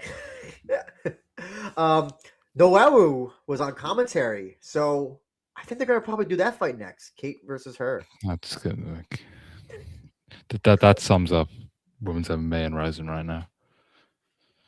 I wouldn't say just do this fight. Just I know they want to give her a win so bad in Kobe, and also because off the Oshima loss, but like, I mean, I think I would you rather them just kind of plow through into like a fight like that than rather a fight like this? I would. You're in regards to the So like, because like here's the thing, we know that like okay, like if K Lewis wins, it doesn't matter if K Perez wins. Like the odds of her coming back, I think, are very small. Like if it's at least against Noelle, who seems to be like a regular player in Ryzen, one gets Kate gets a win against her, could lead something. If Noelle wins, it's just that's a big win for her, against a very popular fighter. I don't think Noelle would win. I think it would be pretty brutal. Okay. I think Kate would stop her. Matsushima would run into the ring to prevent her from getting hurt. It gets to a point. Like I know she is still 17 as of this broadcast, but I don't know, man. Like that Max Yoshida guy is a real pervert. So you definitely this is not your generation. So my generation. Do you know who the Olsen twins are? Yeah. Okay. So when I was like whatever, whenever there was a website that was counting down to when the Olsen twins turned 18. And I have no doubt that Max Yoshida is counting down the days on his calendar for when Noelle player becomes 18. Well, he's not counting down, man. He's tweeting. He's not. I know. I know. I'm hoping maybe it's just a thing, but like, I'm trying to give the man a little bit of credit. I'm not fluent in Japanese by any means, but the translations are pretty damning. Like I know. It seems to be too. I think the translations are probably a lot better than what they're actually saying. God, I think it makes it. Yeah. Just Believe fan says we need a super Adway Grand Prix. No, we don't. To see who earns a vacant bet. Any other matchup talk is unsatisfying. No, you can do Kuzatina versus Oshima. Yeah. I think that's a fine fight to make for the vacant title. Super Atomweight. I don't give a shit about Janet Garcia. I know it's the first name that would come out of some people's mouths. I don't give a shit about her. I don't. There's the other women in Deep. I don't know. It would be Kate Lotus who would be in it. They probably Murray Suda, Noelle player. They probably would put Reina in it as well. I think Ayaka. I don't think they put Ayaka in it. I think Ayaka would be set out. The thing is with these Grand Prix, maybe I was talking to you about it, but like you can't do tournaments where friends are forced to fight each other. It's just like it's not going to work. These girls are training with each other every day. Like I don't think they're interested in fighting each other. You got to just do the best versus the best, which right now is Oshima versus Kuzatina. Yeah. Then you can do Lotus versus Reina as well. Maybe Lotus wants that rematch so bad. Did you hear she talks about wanting to rematch Reina because she thinks she could beat her? Well, the thing is with Lotus, she's not improving at a rate where she can strike with. I've watched her improve through her deep career. She used to be awful. She's getting better, but she's gotten better. But she's like, I don't know. It's you like can only train so much. You can only develop so much. It's like 1 or 2 skill points since when she debuted in Deep. It is interesting as well. She's because they did like a inside videos like on her training camp, and it's all like endurance based, like cardio rather than she's running up and down the fucking hill. But like she's not training. When did Billy Bigelow get into her camp? I don't know. But he's a Japanese daughter. Yeah. No. Yeah. Because she was a bodybuilder. So she was heavier before, so she had to do all this stuff to like lose weight to get to like atom weight. So, yeah, I mean, She she's looks not going to visibly get. trained in at Yeah, strawweight these days. yeah. She has a ceiling, and I think we've already hit her ceiling, and it's not going to get any better. Or ceiling's Katie Perez. I think. I don't know. You think maybe Noelu? Maybe. Oh, I think she stops Noelle. Like, Really? but I'm sorry to Noelle, like, but she doesn't have anything. Like even her strength is just not there at 17. Like, it's just how it is. Like, Lotus would like jab her face off. It'd be like a tough watch. Okay. Yeah. I think that's her ceiling. She's not going to beat Ayaka. I don't think she's going to beat, even if Ayaka's cooked at this point. I still think a cooked Ayaka beats Kate. She's not going to beat Oshima 100 out of 100 times. She's not going to beat Reina, I think, 100 out of 100 times. Kuzatina, no. So yeah, it's going to be deep Jules level fires that she can only beat. And maybe that's her calling. You know, Maybe. if she wants to be the champion, go for it. You know, she sells tickets, though. I understand why Ryzin book her. Also, by the way, didn't help that Machi wouldn't go down the atom weight as well. That she took a straw weight. That's what this listener's question Polar's kind of reminded me of. So that didn't help as well. So Machi, I know Machi wanted to go to UFC. That's why she took a straw weight. So, but I guess she accomplished her goal anyway. So it doesn't matter. So, by the way, you saw that they got her a new opponent. They got her the Kyrgyzstani girl. Yeah. Honestly, it's an easier matchup. So yeah, I don't know what happened. What happened to she was gonna fight Feng, right?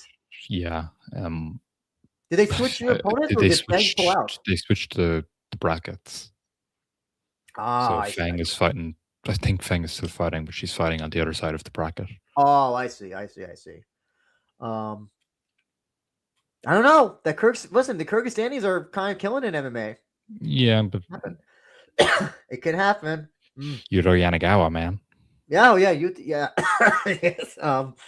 Polar's question. I always wonder why Ryzin didn't give Izawa a fight at 115 instead of the billionth title defense. Well, don't forget also not even the billionth title defense, but like non-title defense. She had that belt for a long time. Oh my god! And a bunch of her fights were non-title fights. She was fighting the Argentinian woman. Yeah, but that wasn't her fault. That wasn't Izawa's fault. No, not the Argentinian. The Korean girl. Remember the Korean girl? The Korean girl missed weight. Yeah, that missed weight. Yeah. But the Argentinian fight was also bullshit as well. That was also a total bullshit fight as well. There's a weird story behind that Korean missing weight. Is there? Yeah, it was like some. She was like on her period or something. It's like some weird like. Gabby Garcia said the same thing. Gabby, when she missed weight against FOTY, she said the same thing. Yeah. Well, also don't forget. Remember, that lady missed weight as well for her previous atomweight fight in Road, and then Rise is like, yeah, let's give her. Let's do it again. Let's do it again. What was her name? I don't even remember. UG. Is it UG Shim or is it Eugene Lee? I have lost track. Korean. Eugene Shin. Okay. Shin. Yeah. Did she ever fight? Oh, she hasn't fought. It's almost for a year she hasn't fought. Okay. Oh, she might be in a Road FC jail. She's only 22. Oh my god. Mm-hmm. So yeah. Katie Perez. Do you think they bring back Katie Perez? God no. Well, actually, do you think they bring her back, or do you want to see her, or do you not want to see her back? Is probably a better question. No to both questions. Okay.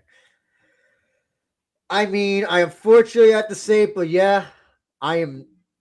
I mean, but she's already booked. Oh yeah, she had another. Oh yes, in July.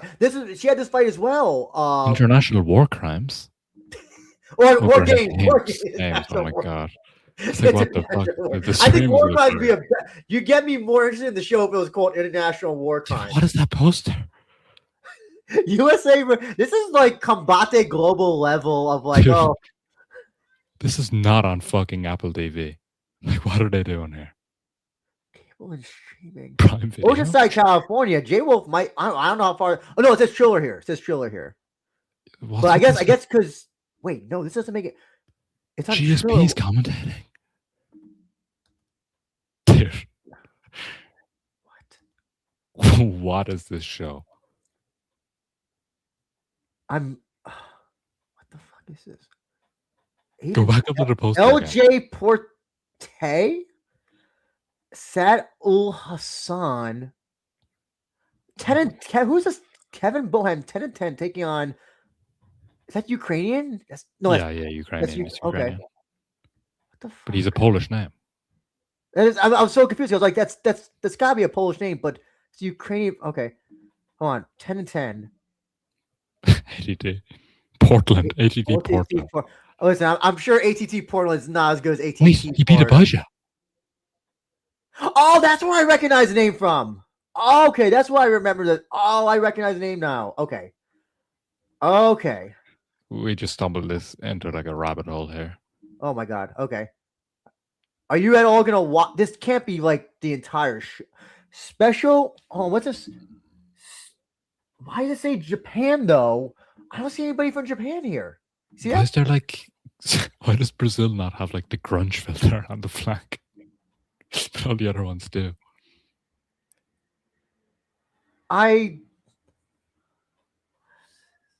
Wait, this is on a boat. Hold on. Triller. I don't want you guys to see my password, so we're not gonna go to my account or see anything. Let me see. It was called International. I almost said War Crimes. International War. Let me see IWG if that works. No, that's International War. I'm getting CMLL as my first. Let's see. War games. This probably doesn't help. Dude, like I'm 99% sure this event does not fucking exist. I'm pretty sure this event will not happen. This will be another battleground. Remember that promotion? Oh my god. Oh my god. Anyway, I found talking about they have a Facebook. Sounds about right. Ownership is Integrated Sports Media. That was the company that owned Fight TV, I think, before Triller bought it out. This is. So I don't want to. There's a ring on the poster, but the enclosure is listed as a cage. We could go on a deep rabbit hole of this. I'm gonna do this on my off time when I'm not on 3 hours of sleep. Anyway, K Perez, yes. K Perez, yes. Unfortunately, I don't think Ryzin worthy again. Unfortunately, for her. Yeah, that's all I have to say. Anyway, moving on. What were we on? Oh yes. Oh man. Well, listen. Here's the. You can't deny a Psycho will either knock you out or get knocked out. So that's the least I can say. I will say this though. While this, I am happy to give J Wolf an SRE hearty handshake on this. I do think that this was maybe. I think this is maybe the funniest SRE finish. If you remember. Do you remember Kyoei Hagiwara? I forgot who he fought. Was it Uchimura? Where he stomped on the back of his head. Yeah, stomped on the back of his head. This one, he knocks him out, and he looks down, and then just like kicked. It's kind of like an annoying kid who's like you're trying to like get, or I don't know. It's like an annoying animal you're trying to get away from. You just like kicked it. It was just. I think he was expecting the referee to kind of slide in, but the referee didn't. So he just kicked him to just. Suguruni KO'd someone and he kicked the back of the head, but I can't remember. Oh yeah, his high school buddy. That was a Sapporo show, and yeah. I mean, listen, I love Saika. Saika will always be a guy who I look forward to. I don't know. This might be the fight. I don't think this is his last fight, but we're getting dangerously close. I mean, we're getting dangerously close to. The end of Saika. Yeah. I don't think he should have taken this fight so close. So close. So little time after his pancreas loss, where he lost the belt. It's a quick turnaround, man. And Usami finally let his hands go. Knocked him really stiff out. It was like I actually had to look away. And normally I'm not squeamish or anything when it comes to watching violence at MMA. I had to look away there, man. That guy's 14 kids. Yeah. Actually, the only I had to look away during the Zulu Shinryu thing. Oh I yeah, thought, yeah. that was Submission. I can't do with like bones breaking or like shoulder dislocations and all that. That's the stuff that like makes me sick. Just Bleed fan says Jade Soccer kicked to the head by Saika before the referee got between them. Also, a modest episode as Usami was favored by the bookmakers. You see, here's the thing. I would have thought that Saika would be favored. In my I think Just Bleed fan thinks Yambo won. It was the opposite way around. Oh, I see. Oh, okay. Yeah, okay, yeah, that makes more sense. I know we've talked about Usami in the Discord that he kind of has just this. He's kind of hot and cold with his striking. There's time that he looks like a beast like this. I remember the New Year's Eve show 2 years ago. He looked great, and then there's other, and then like in the Saki Junior fights, he just looks. I don't know. He's losing. And he fought in Korea as well, didn't he? Oh yes, against the Oh, I forgot which one of the Korean guys. One of them. one of those guys. But he won. He won that fight. I believe he won that fight. Yeah, I think so. I don't think this is the guy that's in Road to UFC now. Okay, Siwon Kim. That's the name. I okay. Oh, he's gonna be on Shuto. Oh, this guy's gonna be. I don't think this is really. This is okay. This guy's from Fukuoka. This is not the Kinoshita we're thinking of. No, of course not. No. They're from opposite ends of the country. Okay, I was like, no way, this guy could be related to karate. Yeah. I mean, what do you think of this position that Usami's in? I feel like they're trying to make him work, but there's something that's just not. It's not working with him. Oh, by the way, before you start, I apologize, Sam. Yeah. Why do you know why he gave the finger to the audience? Why did he just like flip off the audience? Did something happen? He got really angry at the fans, like swearing a lot in the post that interview. Like, probably feels underestimated. Okay. Or something. Yeah, it feels grievance somehow. But it seems whenever he knocks people out, it's like cold. You know, like he knocked Beno out, and like that was like Beno was freezing stiff on the canvas. Yeah. And he also had a really nice fight on New Year's Eve 2 years ago, I think it was. I can't remember. Not Valentin. The other Hasakawa, the blonde guy who fought Akata and Breaking Down. Yes. Yeah. He's a fun fighter, man. He's a good boxer. He's a good striker. But like, I feel like he fights someone with that like well-rounded MMA style. Like they're just ultimately going to beat him because he doesn't train MMA. Mm. What? Because the Korean guy beat him. Remember, Kyung-Po Kim also beat him, choked him out. Yeah. So he trains at Battle Box. That's where Jin also. Oh God, Battle Box. That's Kenji Osawa's gym, right? No, that's Hearts. Oh fuck yeah! Battle Box that's where Jin trains. That's where Minoru Kimura's from. Rice Ball Kid. Yeah, Onigiri, because I mixed it up because Hearts was doing the thing with Battle Box for knockout, right? So. Yes, yeah. No, I just don't think that. Yeah, Usami is a great. What is he? Is he a Just Bleed fighter type? No. He's a. When he gets a knockout, it's great, but then when he's not getting a knockout, it's kind of a. You know how people like say like I guess how you say like Majima's grappling is kind of, if he's just gonna lay on you for 3 rounds, it's gonna just be like it's gonna be excruciating. When he's not getting knocked out, it's kind of almost the same way, but in a striking sense. To be honest, I don't enjoy Usami striking a whole lot. Like I think when he's not like landing the perfect shot and knocking someone out cold, it's very like loose, and I think he feels like he's just like measuring you at range for a lot of these fights. And he just kind of never lands the shot, or he gets out grappled by Nishikawa, Yachi, Kyung-Po Kim, like anyone who's. In fairness, I thought he beat Nishikawa. I was there for that fight. I thought Nishikawa did beat him. I'm sorry, Usami. He beat Nishikawa. Wait, he did? Oh my god. No, he lost to Nishikawa. Yeah. I thought he beat Nishikawa. Yeah. Yeah, I mean, that's what it is with Usami. I'm sorry he feels grievances from the crowd, but that's life. I think his brother's better, to be honest. Oh, his brother is underrated, like as a kickboxing fighter, I think. But the question is, when does he want to go into MMA? That's the big question. None of the talent is translated. Yeah. Ike says that coaches have done a terrible job developing a boxing style for him in MMA. That's kind of true. It's just what happens when you're surrounded by Minoru Kimura and fucking Rice Ball Kid in the gym. Well, you think like Jin could like get those guys could help. He gets them the grappling. They give him the striking. I don't think Jin is I've heard things that Jin is like a. It sounds weird me saying it, but he's like a prick in the gym. I've heard stuff that he's not very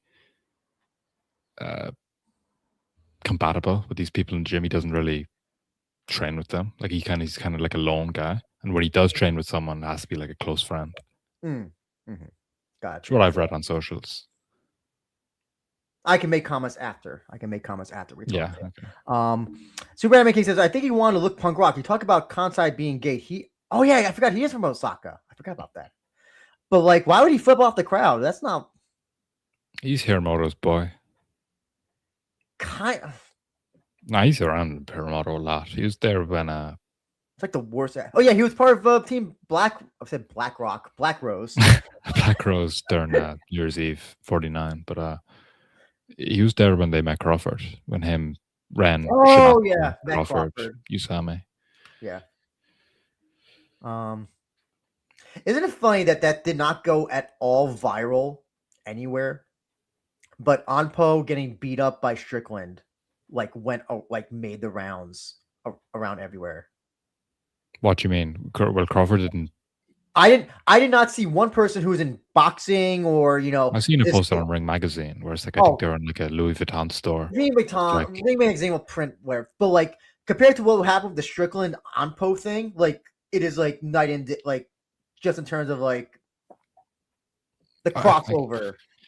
I guess. I think if Hiramoto did something with Crawford, like did something more crazy than like saying like fuck in like a Louis V store, then like he towed the edge a bit more, because like you have to consider that like that Ampo and Strickland clip went viral because it's like, oh my god, this crazy tough Japanese guy swinging rocks with Strickland. So it was like they looked at it with like a different way. Like it went viral because it was like that. It was I don't know. Like I don't think Hiramoto did anything with Crawford to warrant a viral post. I thought Hiramoto isn't Hiramoto supposed to be the second biggest draw? Should have been. Yeah. It's Mona Kimura. Yeah. Ike says if you look at Usami's old fights, he's trying way too hard to have a karate style like McGregor, but really he should be trying to be like Topuria. That's an interesting comparison. I like that. I kind of like that. Next for Usami. I would say you have to give him someone like, you can't put him up against a grappler, like, because I think that he'll just 9 out of 10 times get probably choked out or whatever. I was just gonna say, listen, if Yachi wins his next fight, I feel like those two have. Oh wait, they already fought. I'm sorry. Yeah, Yachi decision them. Yeah, I forgot about that. Okay, I don't know. Just put him up against Zach Zane. You should fight like a breaking down guy. I was gonna say just put him up against Zach Zane. I don't know. What about that? I don't know how tapped in you are to breaking down, but there's this. I think he fights in bare knuckle boxing and breaking down. Mecha Kun. Oh, Mecha, that's Ensign's, one of Ensign's guys. Yeah. He's been like advocating for. Was he the guy who crashed a Ryzin press conference as well? No. Yeah, it was the New Year's Eve press conference announcement. He just like walked on stage. I heard. What I heard was that people were not happy about that. Ensign himself, but also just. He was forced to apologize. Yeah. So he might not. That guy's pretty fun. Like, striker. He wanted the Ashizawa fight, but second best thing. Okay. What about Jiri Ohara? after his nice win in Deep. If you want to really test his striking, Usami should face someone like a Jiri Ohara. I think, like, because Jiri Ohara's striking is not pretty, but he's so tall and rangy and lengthy, and it just, like, he'll reach you from across the cage, or the Ryzin octagon, excuse me, or the Ryzin ring. And I think, listen, you don't have to worry about the grappling at all in that fight. Yeah. Okay. I'm fine with that. What about poor Saika? Is it time that he what do you think? How many more? Family time is next. What? Sorry. Family time. Family time. Yeah, I agree. Did he ever take that vacation he canceled to take the Baynoa fight? If he didn't, this is the. I think he did. Okay, good. I think he did because I think he went to Disneyland. Oh, what is it? Ike says Johnny Case or Poirier. Can Johnny Case even make 155 anymore? Is Johnny Case even? Alive? Do we know where he is? Is he still in that Korean casino? Yeah, he might be still in the casino. Poirier. You can't give Usami Poirier after the Pitbull win. He's too up there. I know, yeah. That's Poirier would just out-grapple him for 3 anyway. So yeah. And Superman, because a lot of Ross flipped off the fans. Kurt Cobain, Axl Rose. Well, that's a compelling list. You know, Kurt Cobain, Axl Rose, Show Patrick Usami. Yeah. You know, I guess, yeah. I don't know. I don't know. Also, 3 fans in the crowd were horrified. Because when I think of MMA fighters who flip off the cuff, I always think of the Shin Aoki one, where he broke the guy's arm and then just. But like, wasn't that like he went crazy? Like he just like it wasn't. What did he say? Like it wasn't him who did it. It was like some fucking like some ghoul who took control of his body. It was something weird. It was something. And then he ran backstage. It was something incredibly absurd. Classic Aoki. Classic Aoki, yeah. Do you think he'll fight in Ryzen? I don't think he's ever going to fight again. I think he's done. I think he fights in Ryzen, but I don't think he'll be a high-level bout. Oh, yeah. Anyway, let's talk about great things. This fight, Cafaro, Matsushima. Wish I stayed up with you guys to watch this. I'll let you go, Sam. With your. Oh, this fight was beautiful, man. From the very start to the end, like it has to be fight of the night. Cafaro looked really, really in it from early, but you know, Kiyomi, I can't remember what came first. I think it was the guillotine attempt, really, really deep. Like I don't know how Cafaro survived. Or was it the head kick? It was a head kick first. I think it was the guillotine first and the head kick. Oh, okay. But yeah, like Cafaro looked out like multiple times, like went down against the ropes. Kiyomi looked on it, man. Deep kicks, these like what do you call like the Japanese toe kick, Utsukagari or something. The Yoza kick. The Yoza kick. Yeah, the Yoza kick. Who's yeah. Digging. I forgot the Japanese name, but everybody calls it the Yoza kick. Yeah, he was digging in, man. Like like I think a lesser fighter would have quit. Lesser fighter would have just tapped. Both of them. Both fighters. We got listen. I know that Matsushima kind of has a negative perception because of the things he said about Ryzen and all that stuff. But I gotta give it. He's gotta get. He was a great dance partner, so to speak. But he was winning without him. Like this. He was really impressive showing from Matsushima. You know, he was in the driver's seat for majority of the fight. Really, you could say until he tapped out in the third. The grappling exchanges in this fight were awesome. The scorecards had they released scorecards and they had 2-10. The scorecards had him at 10 and 8. I think I'm surprised. I thought the second round would be not that. First round, yeah, but second round was. What round did he drop him with the head kick? Then Hurt come in with the hook. First or second? The head kick was the first round, I believe. I think that was the first round. Because remember he took Cafaro's back. Remember he took Cafaro's back and had the rear naked synced in, or at least almost. He had like a Darce as well. Yes. Yeah. Oh, that Darce was not in. That Darce was not in. I could tell you that. That Darce was not in. Cafaro knew how to get out. More like he wanted the front headlock. Yeah. Then he also second round he did this weird sweep. I don't know how to describe it, but do you know that that part of the fight, he somehow like sweeped. It looked like a judo. Oh yeah, I do. I wish I could play it here, but I don't want to, so that we can watch it. But yeah, I can't remember like how he even did it. This had to be a judo thing because I've never seen it done before. And given Matsushima's background is I think initially judo. It doesn't surprise me that it came from him. So, but man, yeah, listen, just like, and then the dragon sleeper to put it. It couldn't have been ended more perfectly. Like to cap off like that fucking crazy fight. Like the grappling exchange is so high level. To finish it off with a dragon striking sleeper. as well. The striking as well. Striking as well was really good. Cafaro landed some nice clubbing shots. Yeah, Kiyomi did he also get them? Did he? I think he also got some nice buy shots that probably were tiring Matsushima as well. Yeah, he was ripping the body too. You don't see dragon sleepers in MMA, man. Yeah, and I don't even think he was even tempting that. It was a guillotine, but then Matsushima tried to do it like the alligator roll thing. Yeah, rolled out of it, and he kind of neck cranked himself. Yeah, by that. And I don't know if you've ever been put in a neck crank. Neck cranks are the worst. You feel like your head is going to get ripped off. I've been put in multiple front chokes, and I could tell you, I've fucking tried to roll too. So it's not a blemish on Matsushima. Mm-hmm. Super Anime Kings is the best. Like Cafaro deserves this, but I think Kiyomi needs to be brought back. Both deserve contracts. Well, I think Cafaro has at least 1 or 2 fights more, I believe. I don't know about Matsushima. He might want to take it. Sahara said he wanted to work with Matsushima again. Okay, good. I hope Matsushima wants to work with him as well. But who knows? Matsushima's on his way to LFA. I was gonna say he might just take a knockout fight. It might face a kickboxer instead. I think he's done with that. I hope so. I hope so. I think we talked about Cafaro versus Ren before. I don't think they're gonna do that. I'd love for it to happen, but it's not going to happen. I think we suggested Cafaro Takagi. I think did we suggest that? Oh yeah, Cafaro Takagi or Cookie Nakagawa.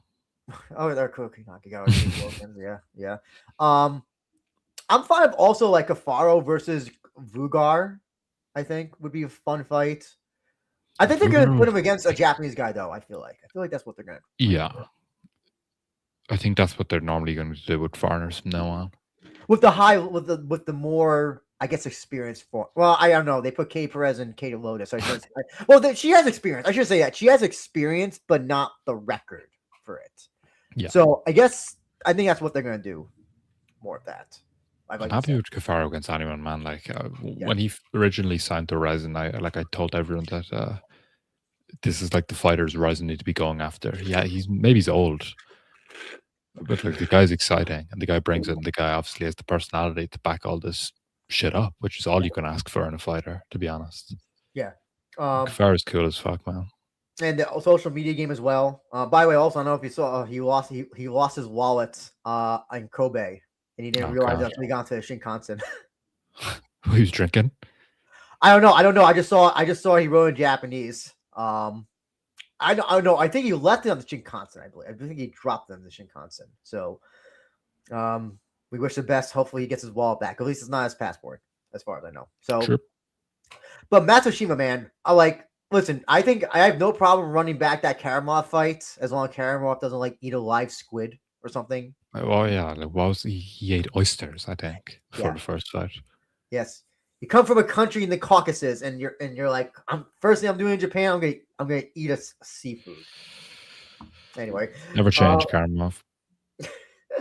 I'm happy with that. I don't know. I'm trying to think of other names, who are Ryzin regulars. What about Matsushima versus Majima? I don't know. There's something I like about it. No? This is 45, so... Did Gallagher say he's going down to 35? Or is he... He said he did. He did say Gallagher that. Said he'd fight news. I don't take somebody's word at that until it actually happens. It's like with Doubtbeck, how he said, oh, I'm going to go to 135, and then... What is it? No, but I mean... Or whatever. Gallagher said he was booked. Well... is he just spaffing, or what's the story there? I don't know. You know him. You know him there. Yeah, I'm good friends with him. He fucking blocked me on Twitter, but I still love the guy. I think Comey would be a bad fight for him. Oh, Gallagher? Yeah. Okay. I mean, I think we've seen something in the striking from Koyomi. Oh, you think? Oh, sorry. You meant that it would be a bad fight for Gallagher? You mean? Yeah. Sorry if I mixed it around. Yeah. But I think Koyomi would be a bad matchup for a lot of these guys. I think the guy's insanely high level. Mm-hmm. There's obviously a reason why he has aspirations to fight abroad, and I troll like a lot, right? Like you can assume if I say something that it's ironic and I'm taking the piss, but like Koyomi's a high level guy. You know, like you got to keep him around Ryzin if you're management, and I hope they do. I was gonna say this guy seems almost tailor made also for PFL. Like I could see PFL going after this guy. Koyomi. Yeah. He's just like he seems like the type of fighter that they look for. Like he has a good enough record. He's boring as fuck in terms of personality, so I could see. Oh yeah, but they don't. That doesn't matter for them. And they got Sasuke. They hired Sasuke. Sasuke. Yeah. How? And Naoki. They got Naoki. They got two for the most unpersonality. Devoid of personality. Yeah, devoid. Yeah. So. Yeah, look at the people they've brought in the past as well. They brought in Nishikawa as well. So wasn't that a family thing, or family that was like his father? Oh, like maybe pushing the foreign shit on him. Oh yeah, no, yeah, it was, and then So, but I feel like that's a fire that PFL. I'm surprised PFL. Well, he had UFC dreams, so I guess that's why maybe he's too old, I think. Oh yeah. I guess it's knockout dreams now. Grachan dreams. Gladiator. We'll be talking about that. We'll be talking about that. Gladiator. We're talking about Fighting Nexus dreams as well. If you think Grachan is like a lower level promotion, you just haven't seen Gladiator yet. Gladiator is like that's the promotion that you don't admit that you watch to your friends. That's the one you lie to your wife or your boyfriend. The guilty pleasure. Yeah, you say, oh, you're going to the arcade, but then secretly you're buying a ticket to Gladiator. I think like if someone is like, let's say someone comes into Ryzin and they're 5-0 in Gladiator, I think I'd rank that less than someone who came in and said, I've no MMA fights. I've never trained a day in my life. Especially when you look at who they fought, and then you're like, where do they find these people? I don't want to say like. I know the same thing happens here. Same thing happens in the UK, Ireland, Europe, of course. But like, I just wonder, like, does the JMOC even oversee the regionals? Because I don't know if they do. At least the Shingo said something about it a long time ago on one of Ryzen Drake's episodes. I think he said the JMOC are more tolerant of. It's a great way to put it. Of like these promotions engaging in topology warning behavior. I'll put it like that. Than they would be for a Pancrase, a Deep, a Ryzen. Yeah. Okay. I see. Oh my god. But Shingo is very careful with his wording. Yeah. So I have no doubt. You can kind of imagine. Super Anime King says the story of a fighter in his twilight dedicating himself to Ryzen as his last chance hits everyone too. You can't help but support Cafaro. But yeah, both should come back. Both should hopefully we'll get the fight again this year. What do you think of Cafaro's post fight thing? You know, I want to move to Japan. I want to bring my family here. Tired of dealing with stupid American fans. And I know he said some more stuff in that video that Ryzen posted. Yeah, because originally on the broadcast you could hear it because they cut out like at the beginning, because he said like I knew I was destined for this. I wanted to be a star. It's like our kid then was like, I'm tired of dealing with stupid fucking American fans. So it's like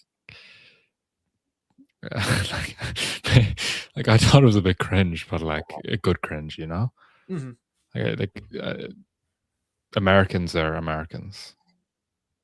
I know we have a reputation. I mean, you know, may not be like Uzbekis unaliving themselves after losing their houses, but it's the level of like Tim Elliott's receiving Oh yeah, threats. I'll say Tim Elliott, like Tim Elliott, like Tim that Elliott. was just fucking like, what was going on there, man? Actually, did you see that Cafaro said that apparently Matsushima was receiving some hate as well, and then he told he said he doesn't endorse any of that stuff, and that's I think, like, obviously Cafaro doesn't speak Japanese, so like, I think there's like translated thoughts or comments rather, where it's like, Koyomi is not doing anything to promote this fight. Like, he's the mysterious one. So it's like maybe Cafaro interprets that as hate, but like, I don't think any fan is like directing the like Tim Elliott level hate, because that shit was just like actually disgusting. Hirachu. Yeah, or Yeah. what's the other one? The Assassins. It's Yes. the maker of fans. Yeah. They do. They do. And remember, Reina got some when she missed weight, calling her like fat. Oh, they call pig, her fat. Yeah, fuck. called her fat pig and all that stuff. Yeah. I mean, Japanese fans are not. They're a lot more respectful than American fans. If you miss weight though, then they'll turn on you. That's the thing. If you miss weight, then all bets are off. I seen Abijah being called some colorful things. Okay. Sorry, I'm just. Was it someone? I don't remember who posted it, but of the go. No, you know who that was for? That was for King Ed's teammate, the Senegalese mud wrestler. Okay. Okay. Which I thought that was for Lee Kai Wen. I thought it was. That's what I said. I hate to see a brother go down like that. Oh man. But yeah, let's hope we see these two back again. I really hope that they fight again this year. If not, it'll be a real travesty. I you know what? At this point, if I'm Cafaro, I tell CFFC, listen, I enjoy being your champion for 3 months. I'm vacating now. I'm with Ryzin now. Yeah. It's a multiple fight deal, right? Yeah, it is. So there's no way, but like, I don't know. Ryzin, if he calls, like, I know he wouldn't be the type of guy that probably would be like, who'd cancel, I would just give up the CFFC belt now, just so you don't have to deal with that shit. You know what I'm saying? Dude, but like, who's watching CFFC and being like attacking the fighters on the fucking CFFC fights? People who bet, man, they're betting. Dude, if you're betting on CFFC, I'm sorry, like, just pull out the rope. It's at a casino. Don't forget, it's at Atlantic City, man. God, yeah, sure. So it's like betting on like the equivalent of like betting on deep and like harassing the fighters when like, the fucking fight doesn't go your way, Todd. People are betting has opened this Pandora's box of just unethical, shitty people. JBF, you are not one of them. By the way, I'm not talking about you. You are awesome. Just also Izzy Slots. Oh, and Izzy Slots, yes, as well. Not talking about you as well. So, yeah, it just opened a Pandora's box of really bad people coming to the sport. So, yeah.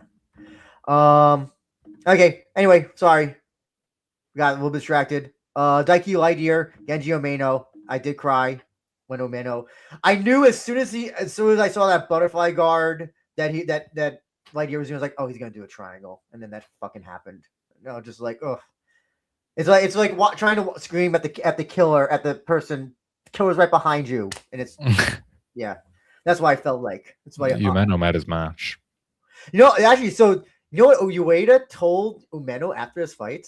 It's actually kind of funny and actually interesting. I'll give Ueda credit. This is actually good coach talk. He said, "You lost your first MMA. This was your first MMA fight." Wow, that's like really shitty to say. Yes. What a prick. What, really? No, I think that's kind of. I get what he's saying. It's real, but like, imagine getting triangled by fucking Daiki Lightyear and that like weird freak is coming up to you and telling you like that shit in your ear. Like, I'd fucking slap him. That guy gets so many people for his team. We got Playboy there. We got Tomizawa. Kentaro Hachizu there. Umeno. Isn't Tomizawa there as well? I think. Yeah, that's what I said. Daichi. Oh, sorry. Yeah, sorry. Wait, so Umeno's at Fighters Flow? Yeah. What the fuck? Where was he before?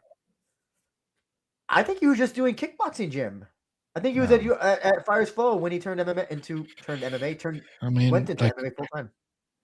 I don't know why I overestimated Umeno's MMA ability coming into this fight because, like, as Ueda said, was his first MMA fight. I think what he meant though was that this was your first true test in an MMA fight. What it was is the first guy who knew what a submission was. He's fighting Tiger and Catfish before. Yeah. I'm still of the belief that Umeno is an exciting MMA fighter, not a kickboxer. Just Believe fan says Lightyear and Cafaro both pulled off small upsets, and sorry for his gap before. All good. And again, Making said confirm Cafaro's next fight with Ryzin, and let CFSC know that he's leaving. I don't know. I'm still on the Umeno train until I think someone who it was Kintaro was suggested. I think. Listen, if a part of me would be hoping that would not happen, but it could likely happen. I don't know. So I mean, like, I don't know. So much of these cards are filled with kickboxers who transitioned into MMA. It's pretty astonishing. But it's also like I get it. That's more on kickboxing. Well, kick is dead. Kick has no money. Yeah. MMA doesn't have amazing money, but it has money. And then if God forbid you're K1, we'll talk about that next. So like, and you're not even getting any fights there. Ryzin will give you an occasional fight, maybe, and Rise would maybe as well. There's just more opportunities for MMA. Even if you don't even fight in Ryzin, Deep could come to you and say, "Hey, Genji, want to fight?" Even knockout. Yeah, knockout. So there's So it's just, I get it, man. I get it. I do think Umeno is fun as well. I think when he fights the right opponent, he puts on fun fights. Granted, if they're a bit sloppy, but who doesn't like slop? Oh yeah, occasionally. Yeah. One of the other fights we'll talk about a little bit later, I thought was a slop but fun. Daiki Lightyear, I should have figured he was going to win also because he is from Kansai and he has tattoos, and those guys always have plus 10 stamina. So, I don't know. What is anything you want to do with Lightyear next? He's a Shudo champion, I think. Is he Shudo champion or former? God, look at 13-3, 16-16. Kintaro 13-3. Oh, he just lost. They've already fought each other. They've already fought each other. I was gonna say, well, whatever. Just lost the belt. Wow, judo. Oh wait, he did. 7 seconds, round 2. What the fuck? And somehow he beats Shohei Noze of all people. I don't know. I don't know if you know. Like, how old is he now? 37. 37. Fuck. You can do stuff with him, but do you want to do stuff with him? Not really. No. That's the ultimatum. He's just another Kansai guy. Yeah, I guess Umeno. I mean, who I'm trying to think. Like, if they were to put up, give you Umeno like Koji and MMA. I was gonna say that. Yeah, why they've already fought each other twice? Just run the gamut at this point. Yeah, I mean, like, stop booking Koji in fucking fights where like he doesn't know how to. Like, Koji's never been known for his boxing, man. Yeah, exactly. Like, let's see. Superman Mickey says, what I'm more interested in knowing is why does Daiki fight in Ryzen so inconsistently? 3 fights in 5 years while being fairly active as Shuto, because it's Shuto, man. Shuto is the true number 2. True one. Number 1, some say. Because I mean, let's see, when did he start in Ryzen? He started in Ryzen in so he was a pandemic hire. I'm considering this a pandemic hire. And then 2024 first trigger. Yeah, first trigger. Okay. Who the fuck? Makoto. I don't even remember who this guy is, but yes. They came back to Kobe. They had him face Kintaro, and then looks like in between this time he's doing Shudo side quests. I guess it's just a case of where Ryzen just needs somebody. Hey, we're who can we call? Kobe, bud. Yeah. Look at Shudo. Oh, literally, it's a Shuto Gym Kobe. Okay, God, I wonder if it's like the K1 gym, that's where you like, you're obligated to just yeah. kind of be you're like it's like a lifetime contract or something Bro, like who the fuck is Billy Hooker? that. Dude, like, Also, look at he's a kickboxing instructor at I'm less there. interested in Lightyear at this point. Get this I Hooker don't know. guy I up don't know if real this is quick. accurate though. This can't be accurate. This is this. God, he looks younger than Yeah. anything there. Who's okay? So let me see. Makoto Kamiya. Oh, he retired him. Okay. Never mind. Anyway, yeah. So it looks like he's operating a gym, and he's kind of forced to do Shuto side quests. And when he has Shuto's permission, he can then go into that. He could go into Ryzen, I think. You know what the sad thing is? It's probably that weird managerial thing, and they probably take like a good chunk of his purse as well, like that 20%. Yeah, thing, yeah. like K1 does when people fight outside the organization. You know about that, right? Yeah. I know the Okay. contract. Some people don't know about that, and they're like, "No, that can't be true." And it's like, "Oh yeah, no, that's." Like, I believe anything when it comes to K1 when I realized that they like the accommodation they're providing for their fighters, like the Japanese fighters versus the foreign fighters. It was like fucking ridiculous.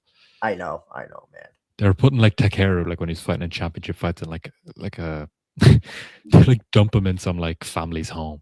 An Airbnb. Yeah, like 3 kids in some like fucking shitty hostel. That's funny. That's fun. I'm sorry, I'm not saying that's funny, but that's like really sad. That's sad. That's sad and funny. Jolly Kodama.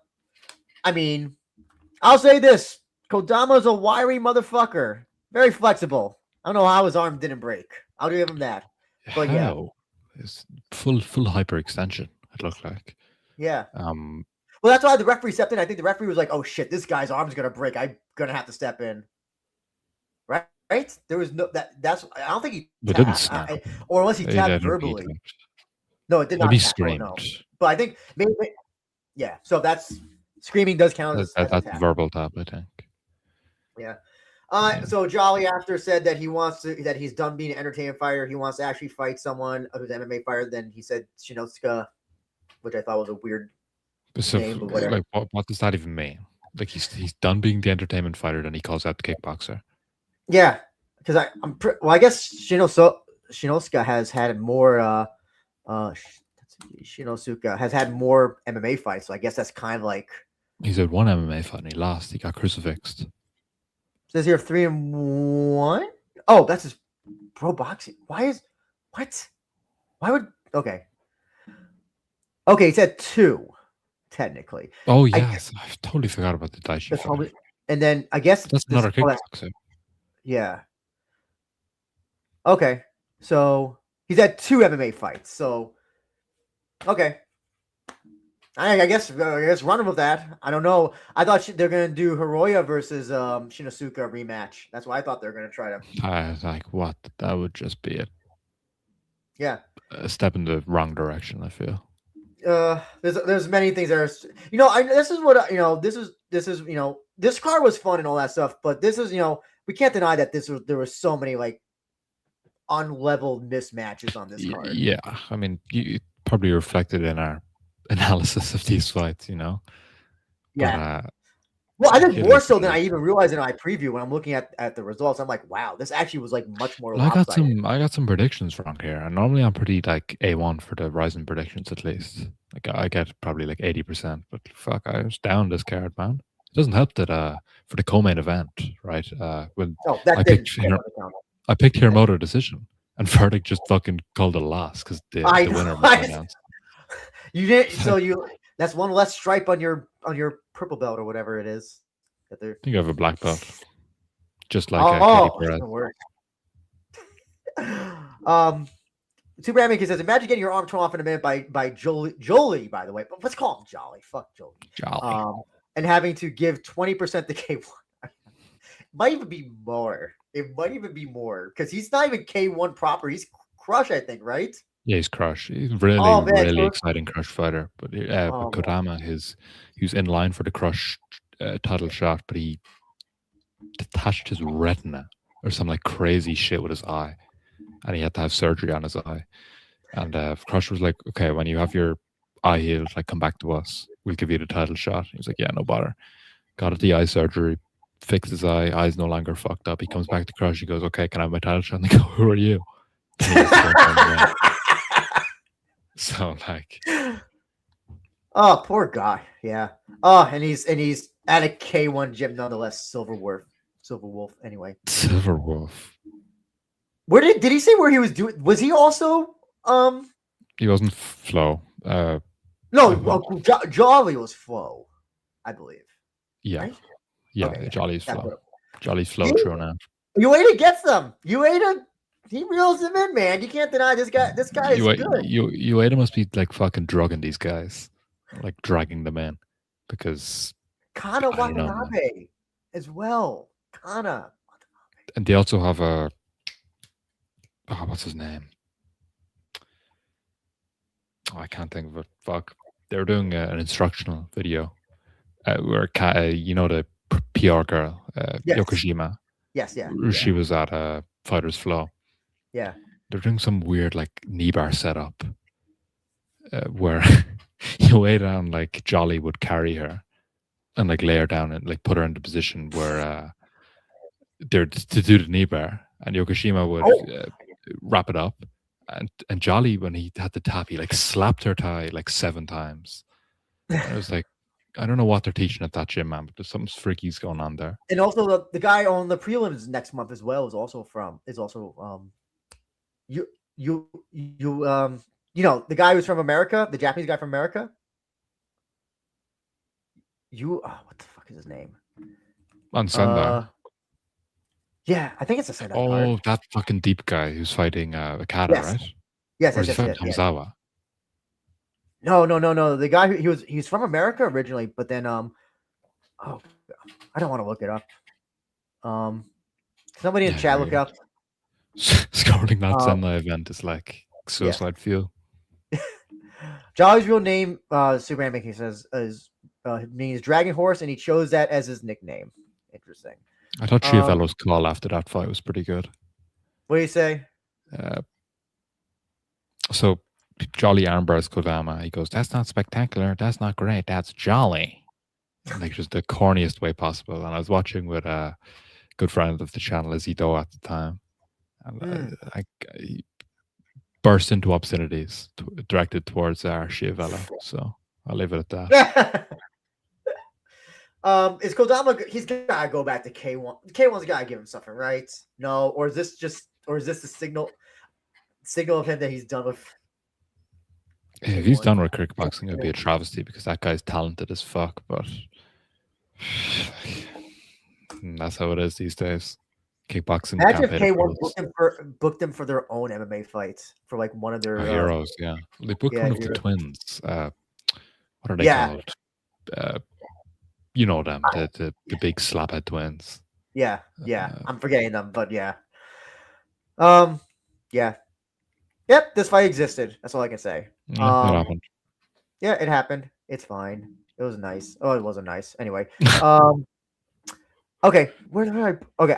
No, that's Ren Hiramoto. I don't have this in pop. Okay, there we are. Amayama Joe Hiramoto. Listen, this is the one I was calling a slop fest. This doesn't mean it was not entertaining. It was immensely entertaining, but it was like seeing two unathletic guys just throwing hands, but they also happen to have good bodies. This isn't like heavyweight slop where it's just like, you know, a tie to. They were fast for 30 seconds or so, but like I was more like it comes off as like a miserable and I can't enjoy like entertainment that I'm made, but I was more like disappointed in Amayama for throwing the fight rather than I was in Hiramoto for securing the comeback, if that makes sense, because that fight was wrapped up. Yeah. So, question. I was wondering about this. So, when Hiramoto, he leaned outside the ring, do you think they could have stopped the 10? Because Ryzin does have a history of stopping fights when fighters. Who got Matoya out of the ring? Was that Takizawa? I think that was Takizawa. Yeah, Takizawa. Matoya just tried to exit the ring. Yeah, you can't do that. Yeah, and then Takizawa, the same thing happened to him with, I think it was Goto. I think it was Joji Goto, maybe.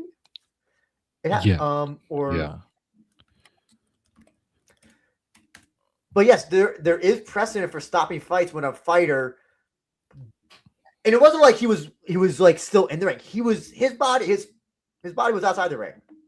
So if they let me see. No, it was Fukuda. It was no, sorry, I'm an idiot. No, it was either was it Ota? Actually, it might have been Super Ota. Ryzen 2. It was either Nose or Ota that it happened. That Well, Lamarck would have been in a cage. good point. So it had to be Ota. Okay, so it was Ota. Okay, so yeah, there is history of that. Them stopping fights. I just thought it was a little bit weird that they did, and I'm not I gonna. thought it definitely could have been stopped, but maybe I was salty because my Amiyama KO pick did not land. Um. Also, the choke. I don't know. I, with all due respect to Joe Hiramoto and Amayama, that was. I don't know. Maybe because I'm. It's so hard to kind of like say like shitty grappling won this fight, but shitty grappling did win this fight. I've never. That choke was so. I don't think if Amayama was as tired and as Exhausted. yeah, he could have gotten out of that. I don't know if even the choke really even was the. I don't. That choke wasn't even fully locked in. I don't think Joe Hiramoto's squeeze could snap a twig on the ground. Yeah, fully locked in. So I think Amiyama was done. yeah. I mean, listen. The 2 rounds were exciting. I'll say this, and I think Ensign said it best. Joe never gives up. He just never gives up, and I think that's a good quality of him. That makes him an interesting fight, even when he's getting taken down by no. He didn't lost again. Who was the guy who kept taking him down? Was it It was was it Tamaru? Toki Tamaru? No, he was taking Tamaru down. Oh Tamaru's wait, a kickboxer. yeah. Sorry. Was it Yushi then who was taking him down? Maybe that's who I was thinking of. Yeah, it was Yushi because he kept on shrugging him off with that like stupid fucking sprawl he I has. see. I got the 2 kickboxing Yushis mixed up. So yeah, that's why I was like, oh no, not that. It's the other kickboxing Yushi. I mean, Joe's don't give up. Look at her eye. I mean, oh yeah. That would be the perfect fight to make. I think Joe versus Joe. Who would win? Because they're both small flyweights. They're really both small flyweights. Joe might actually be slightly bigger. I Not Joe by a wins. lot. That's a okay. Joe wins a sloppy decision. But no, listen. I'll tell you this: if there's any Hiramoto I look forward to now, it's definitely certainly Joe. It's not red at this point. It is Star of the family. Yeah, and we'll have to see how there's the other brother, the other younger brother who's like 16. Oh yeah. He's quite chubby. I do have to say. I'm just saying it out of maybe that's like, the that will face Clever. True. Joe. Ryzin 178. Talsev is here. So about the biggest moment in Joe's MMA career. Yeah, I mean the thing again, this guy's gonna have a ceiling. I think. I don't think this guy is improving in his grappling. At least say what you want about Otsuka and still the GOAT. Yeah. What do you feel about Otsuka? Oh, he's a great. Listen, okay, not the most exciting fighter, but listen, he knew how to win fights. But see, the problem is that again, I think the way that the Hiramotos are just the way that they never got into MMA. They got into kickboxing or boxing, so they're just so married to that style. And I think the problem is now is that you have MMA fighters that are getting to train and all that stuff. I feel like even though the lowest level grapple, and that's why I picked Amiyama, because I would be like, oh, this guy has more MMA experience, so that's why I picked him. I feel like that it's still going to hold these guys back, even with Otsuka as their coach. I like Otsuka. I think he's a lot of people don't like him, which maybe it's a reflection of the fight style, but he has a good head on his shoulders. He's yeah.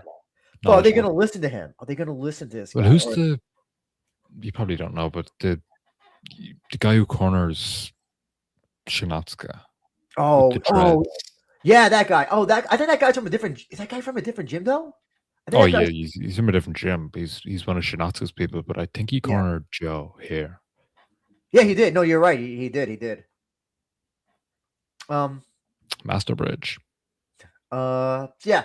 The only thing is that yeah, I don't know. Like, they obviously want to do stuff with Joe. They want to do stuff with both heroes, but they want to do stuff with Joe. But I just don't. It at this point, the ceiling is pretty low for Joe. I You can't give him someone like even like Daichi Tamazawa, who's like not an MMA fighter, still was shrugging off the takedowns, getting up, clapping Joe in the yeah, face. yeah. That's like a worrying sign if Mhm. you see great things for Joe in the future. Here's the other thing about Joe as well. I You know how okay, it looks like I feel.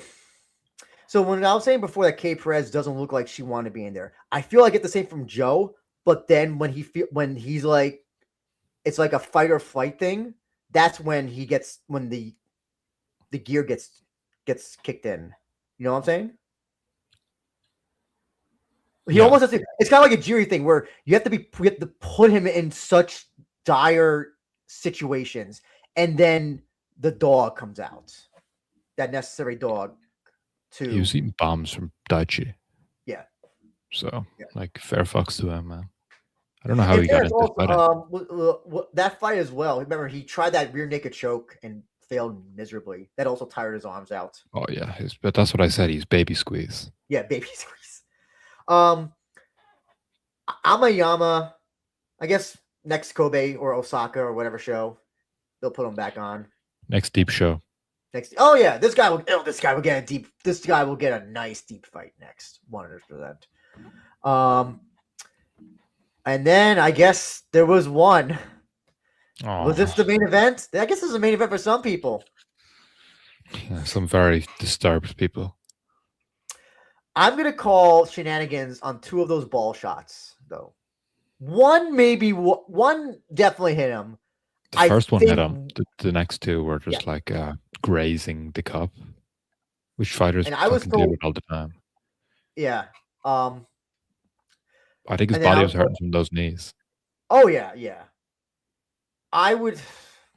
Can you appeal to J Mock and be like, oh, like I clearly did not hit him the balls, and they called an error and timeout.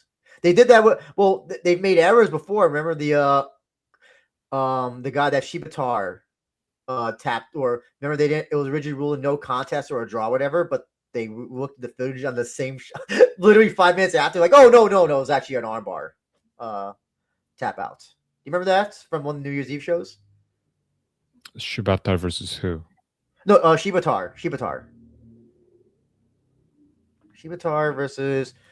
It was changed on the same exact show. Actually, here's a great example as well. The recent fight with Yasui. Remember that it was originally ruled a KO loss for him, but then the next day they Oh came out and said, yes. "Oh, it was a illegal knee that caused the cut," so they ruled it a DQ. Oh yes, it was Hiroya. Yes, it was Big Hiroya. Okay, yeah, I remember that. Because he clearly tapped, but the referee didn't see it, and then the fight continued on. He got out of it, and then yeah. So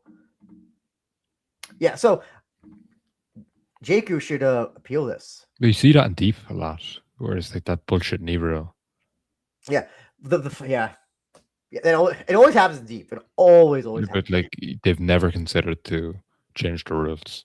Yeah, or just I would be fine if they were like no knees for any fights, because I get it's kind of a regional. I kind of get it, but even the fighters don't even seem to know sometimes, because it happens on every deep show. It really does. It Oh, happened it's not on even a joke. It happens multiple times. Like yeah, it's jarring to see happen. yeah, it happens all the time. It happens on the Deep Osaka shows. It happens on the Tokyo Impact shows. It has a number of shows. It happens on the Deep Jewel shows. Yeah, nobody seems to know what's going on besides the referee. What's going on over there in deep? Yeah. You'd be surprised how many people just don't read the rules. It happens a lot. or don't pay attention to the rules meeting. You'd be The rules surprised. are in English. I heard. Yes, yeah. Yeah. I mean, I don't know what to say about this Gladiator versus Fighting Nexus. Koki Nagawa looked fine. I'm not a fan of inverted submissions. Are cool if they work, but when they don't work, they look really stupid. That's and you know only like a small percentage of people get them, like Toby Yamada and Davy yeah, Grant. yeah. So yeah, I don't know. Like, I just don't have any urge to see Nakagawa or Wilkins back. To tell you the truth, it's just not I like literally could not care less about this fight. It was such a like an it's like an opening bout coded fight, if you understand. It's like I can't believe this made it onto the main set of fights. Like neither fighter looked exactly great, and like I went on my phone and started scrolling the timeline during this fight because of all the repeated stoppages. From, Was this when you sent me the message about this might be a tough show to review? was this the fight that you sent me? I think this was it. I think I got on my phone. I was like, yeah, this fucking recap show is gonna suck. But yeah, I mean, at least they turned it around after this fight. Yeah. I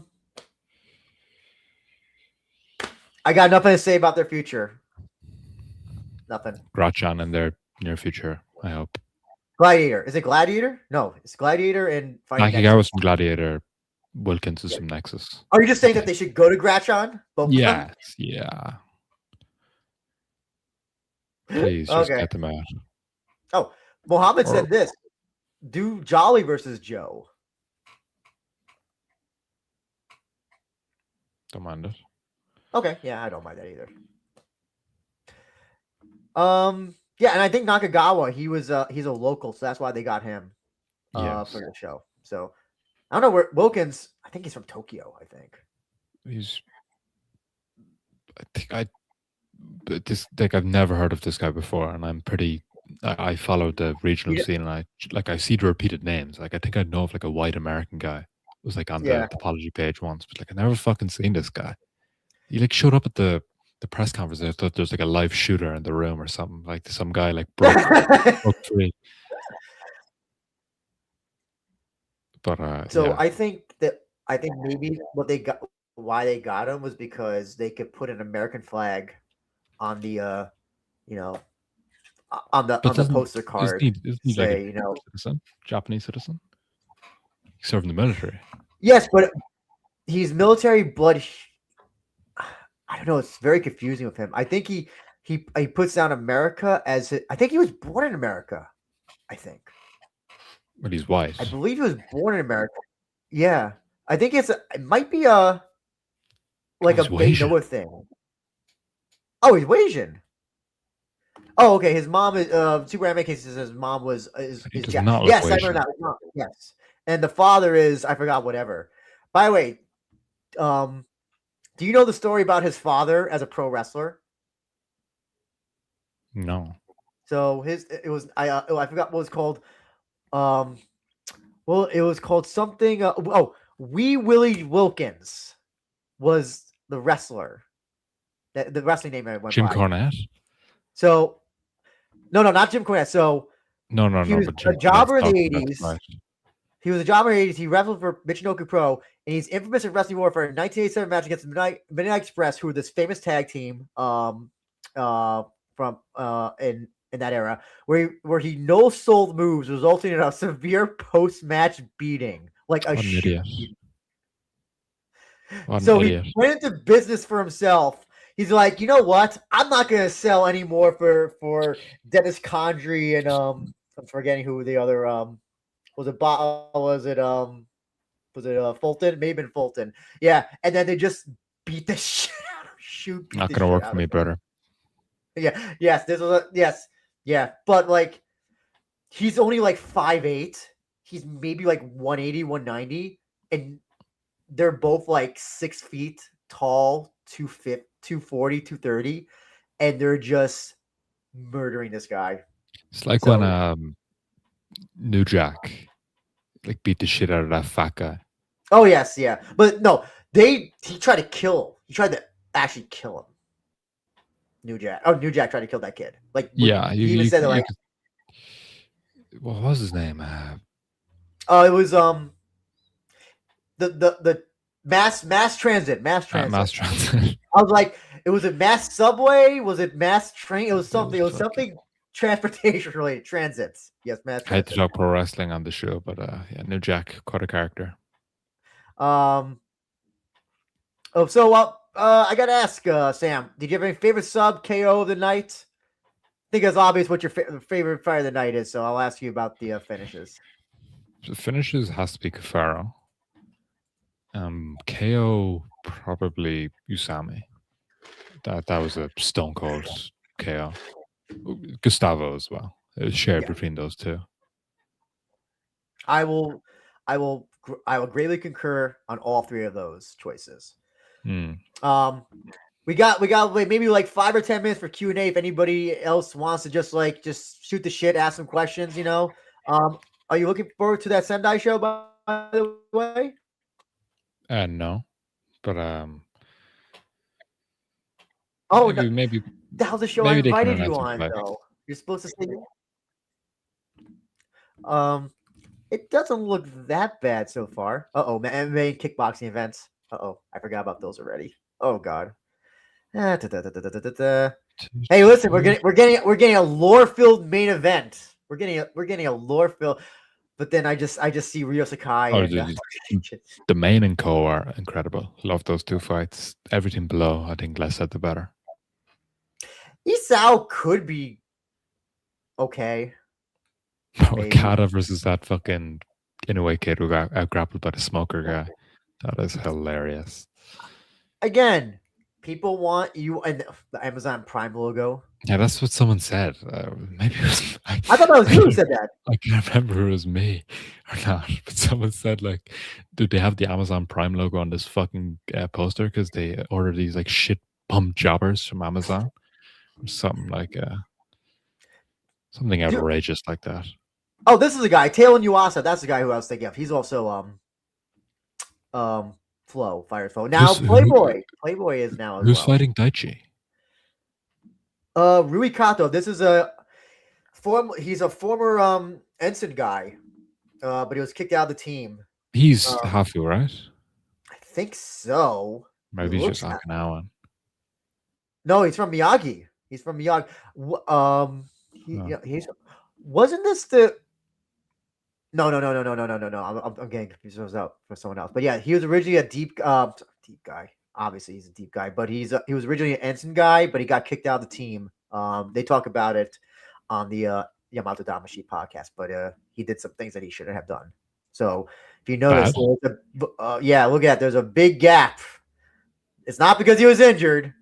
Let's just say, is this a story told on air or? Oh, Ensign talked about it on air.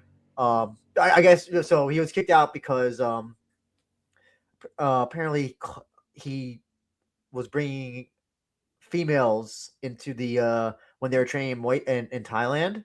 He was having some extracurricular. So females or yes, a females, but like extracurricular activities that he was not supposed to be doing while in Thailand, while being part of this training team. Okay. So Ensign's into semen retention. Possibly, yeah, possibly. But also he was bringing women into the camp during the night. Oh, that's what I meant to say. Yeah. Okay. Yeah. I mean, yeah, that's understandable. So look, so he got kicked out. I'm guessing that time in between was trying to find a gym and then prison time. Yeah. So yeah, that's kind of like that's where he's at. That's where he's at. Oh man, if you kind of look at this, dude, this card looks like a fantasy card we'd book in the Discord server. Like taking. No, this looks like a J Wolf card, and it'd be like, no, those fights are never happening. The Yachi fight Isao could be fine. It depending on depends on what Yachi we get. Depends on what Isao. I know that Isao's not the most exciting fighter in the world. He can be. he can be hit or miss, as you can see from this long green light. Yeah, broken stoplight. Yeah, but it could be. Listen, you never know. It looks like he's on the tail end. It looks like they want to give Yachi a win. Probably. Is he from Miyagi? That's the. Of course, that's why. That's why. Of course. And the main that co-main's gotta be great. And then main, we got tons of lore. Laramie shooters. Yes, I hope I am Ryo Sakai. I want Ryo Sakai to run through everybody in this fucking tournament, and I want to be an embarrassment to Ryzen. Oh, sorry, we actually got a question from a heavyweight. I got so actually first question, Super Anime King, watching PFL Brussels for Naoki. I watch every PFL show, and I would go to it live. Unfortunately, I cannot make the show live, but I will be watching it at 12 p.m. What about you, Sam? Yeah, I'll actually be in Brussels. I couldn't miss a Naoki in my fight for the world. Taylor Lang. So if you know Taylor Lang, right? Me? Yeah. Sam? Yeah. So heavyweight from Roman MMA fighter from Canada. I think you're from Canada, right, Taylor? I believe. What are your thoughts on the heavyweight Grand Prix final slot? So that's the one that Ashizawa has, right? He's the final slot, right? Akizawa. Sorry, not Ashizawa. Akizawa. What, the fat one? What about him? Yeah, the guy who just beat Seigo. Was it Seigo? I think it was it Seigo? No. I don't think it was Seigo. No. Who the fuck did Yukinori beat? Seigo lost on the same event, I think. I know. I would be 10 times more interested if Seigo was in this, I have to say. Just because I don't know, you never know what you're gonna get with that mummy. Because he's always wrapped up. Okay. Oh yeah, it was Kosuke Kendachi. Remember that? Remember the guy who was a lightweight and then just decided to eat? Yeah. He took time off and just decided to eat. So I think he's the final slot. But I don't know if they I mean, I think right now, I think they're hoping for Edpo King Akizawa main event. Because they're the two biggest names. I think they're all done with the Sidarios. I've heard, that they're difficult to deal with. Well, I'm more Sushi, and they're just. I think the Sudario train has really passed. They're just using them because who else was there? Sudario gets a lot of shit on social media. I think they call him Piggy. That's what they call him. What was the one who dropped the hard R? Like a couple of months ago. Just like out of pocket. Could have been one of them. Sure. It could have been both of them. Could have been both of them. It's fucking one of them. Tell you that much. But Taylor, listen. I hope you get a fight in Deep Man or something. Your cameraman's Akizawa. So you want to win. I get it. I can't say I agree. I'm hoping Ryo Sakai wins just because I want the worst case scenario for this heavyweight Grand Prix. I think Sakai's got more to him. Plus, it also would just be a great reflection on just heavyweight in general in Japan of just how bad it is. And then New Year's Eve, Sodakin versus Ryo Sakai. Sorry. Super Anime King says, how does Baynoa keep getting fights in this promotion? He's a good servant. Baynoa he does a lot of work. Kind of popular. He does work with the. He does like the PR relations. Yeah, he's an ambassador. He now speaks good English, or he's been taking good English. He's and when he was a kickboxer, he had a really cool style. He had the cool entrances. He had the Black Panther. Yeah, Black Panther. He used to do the comedy. He used to during Rise intervals, he used to don a suit and he used to tell jokes to the audience. He used to be a comedian. Yeah. He used to do stand-up. Yeah. I also hate to say this, but he's also trained at LFA. I know this will sound like the dumbest thing in the world, but LFA winning a fight in America does do something. It does give you a little bit more credit. He KO'd Nelson Manhoef's cousin, I think. Yeah. It was.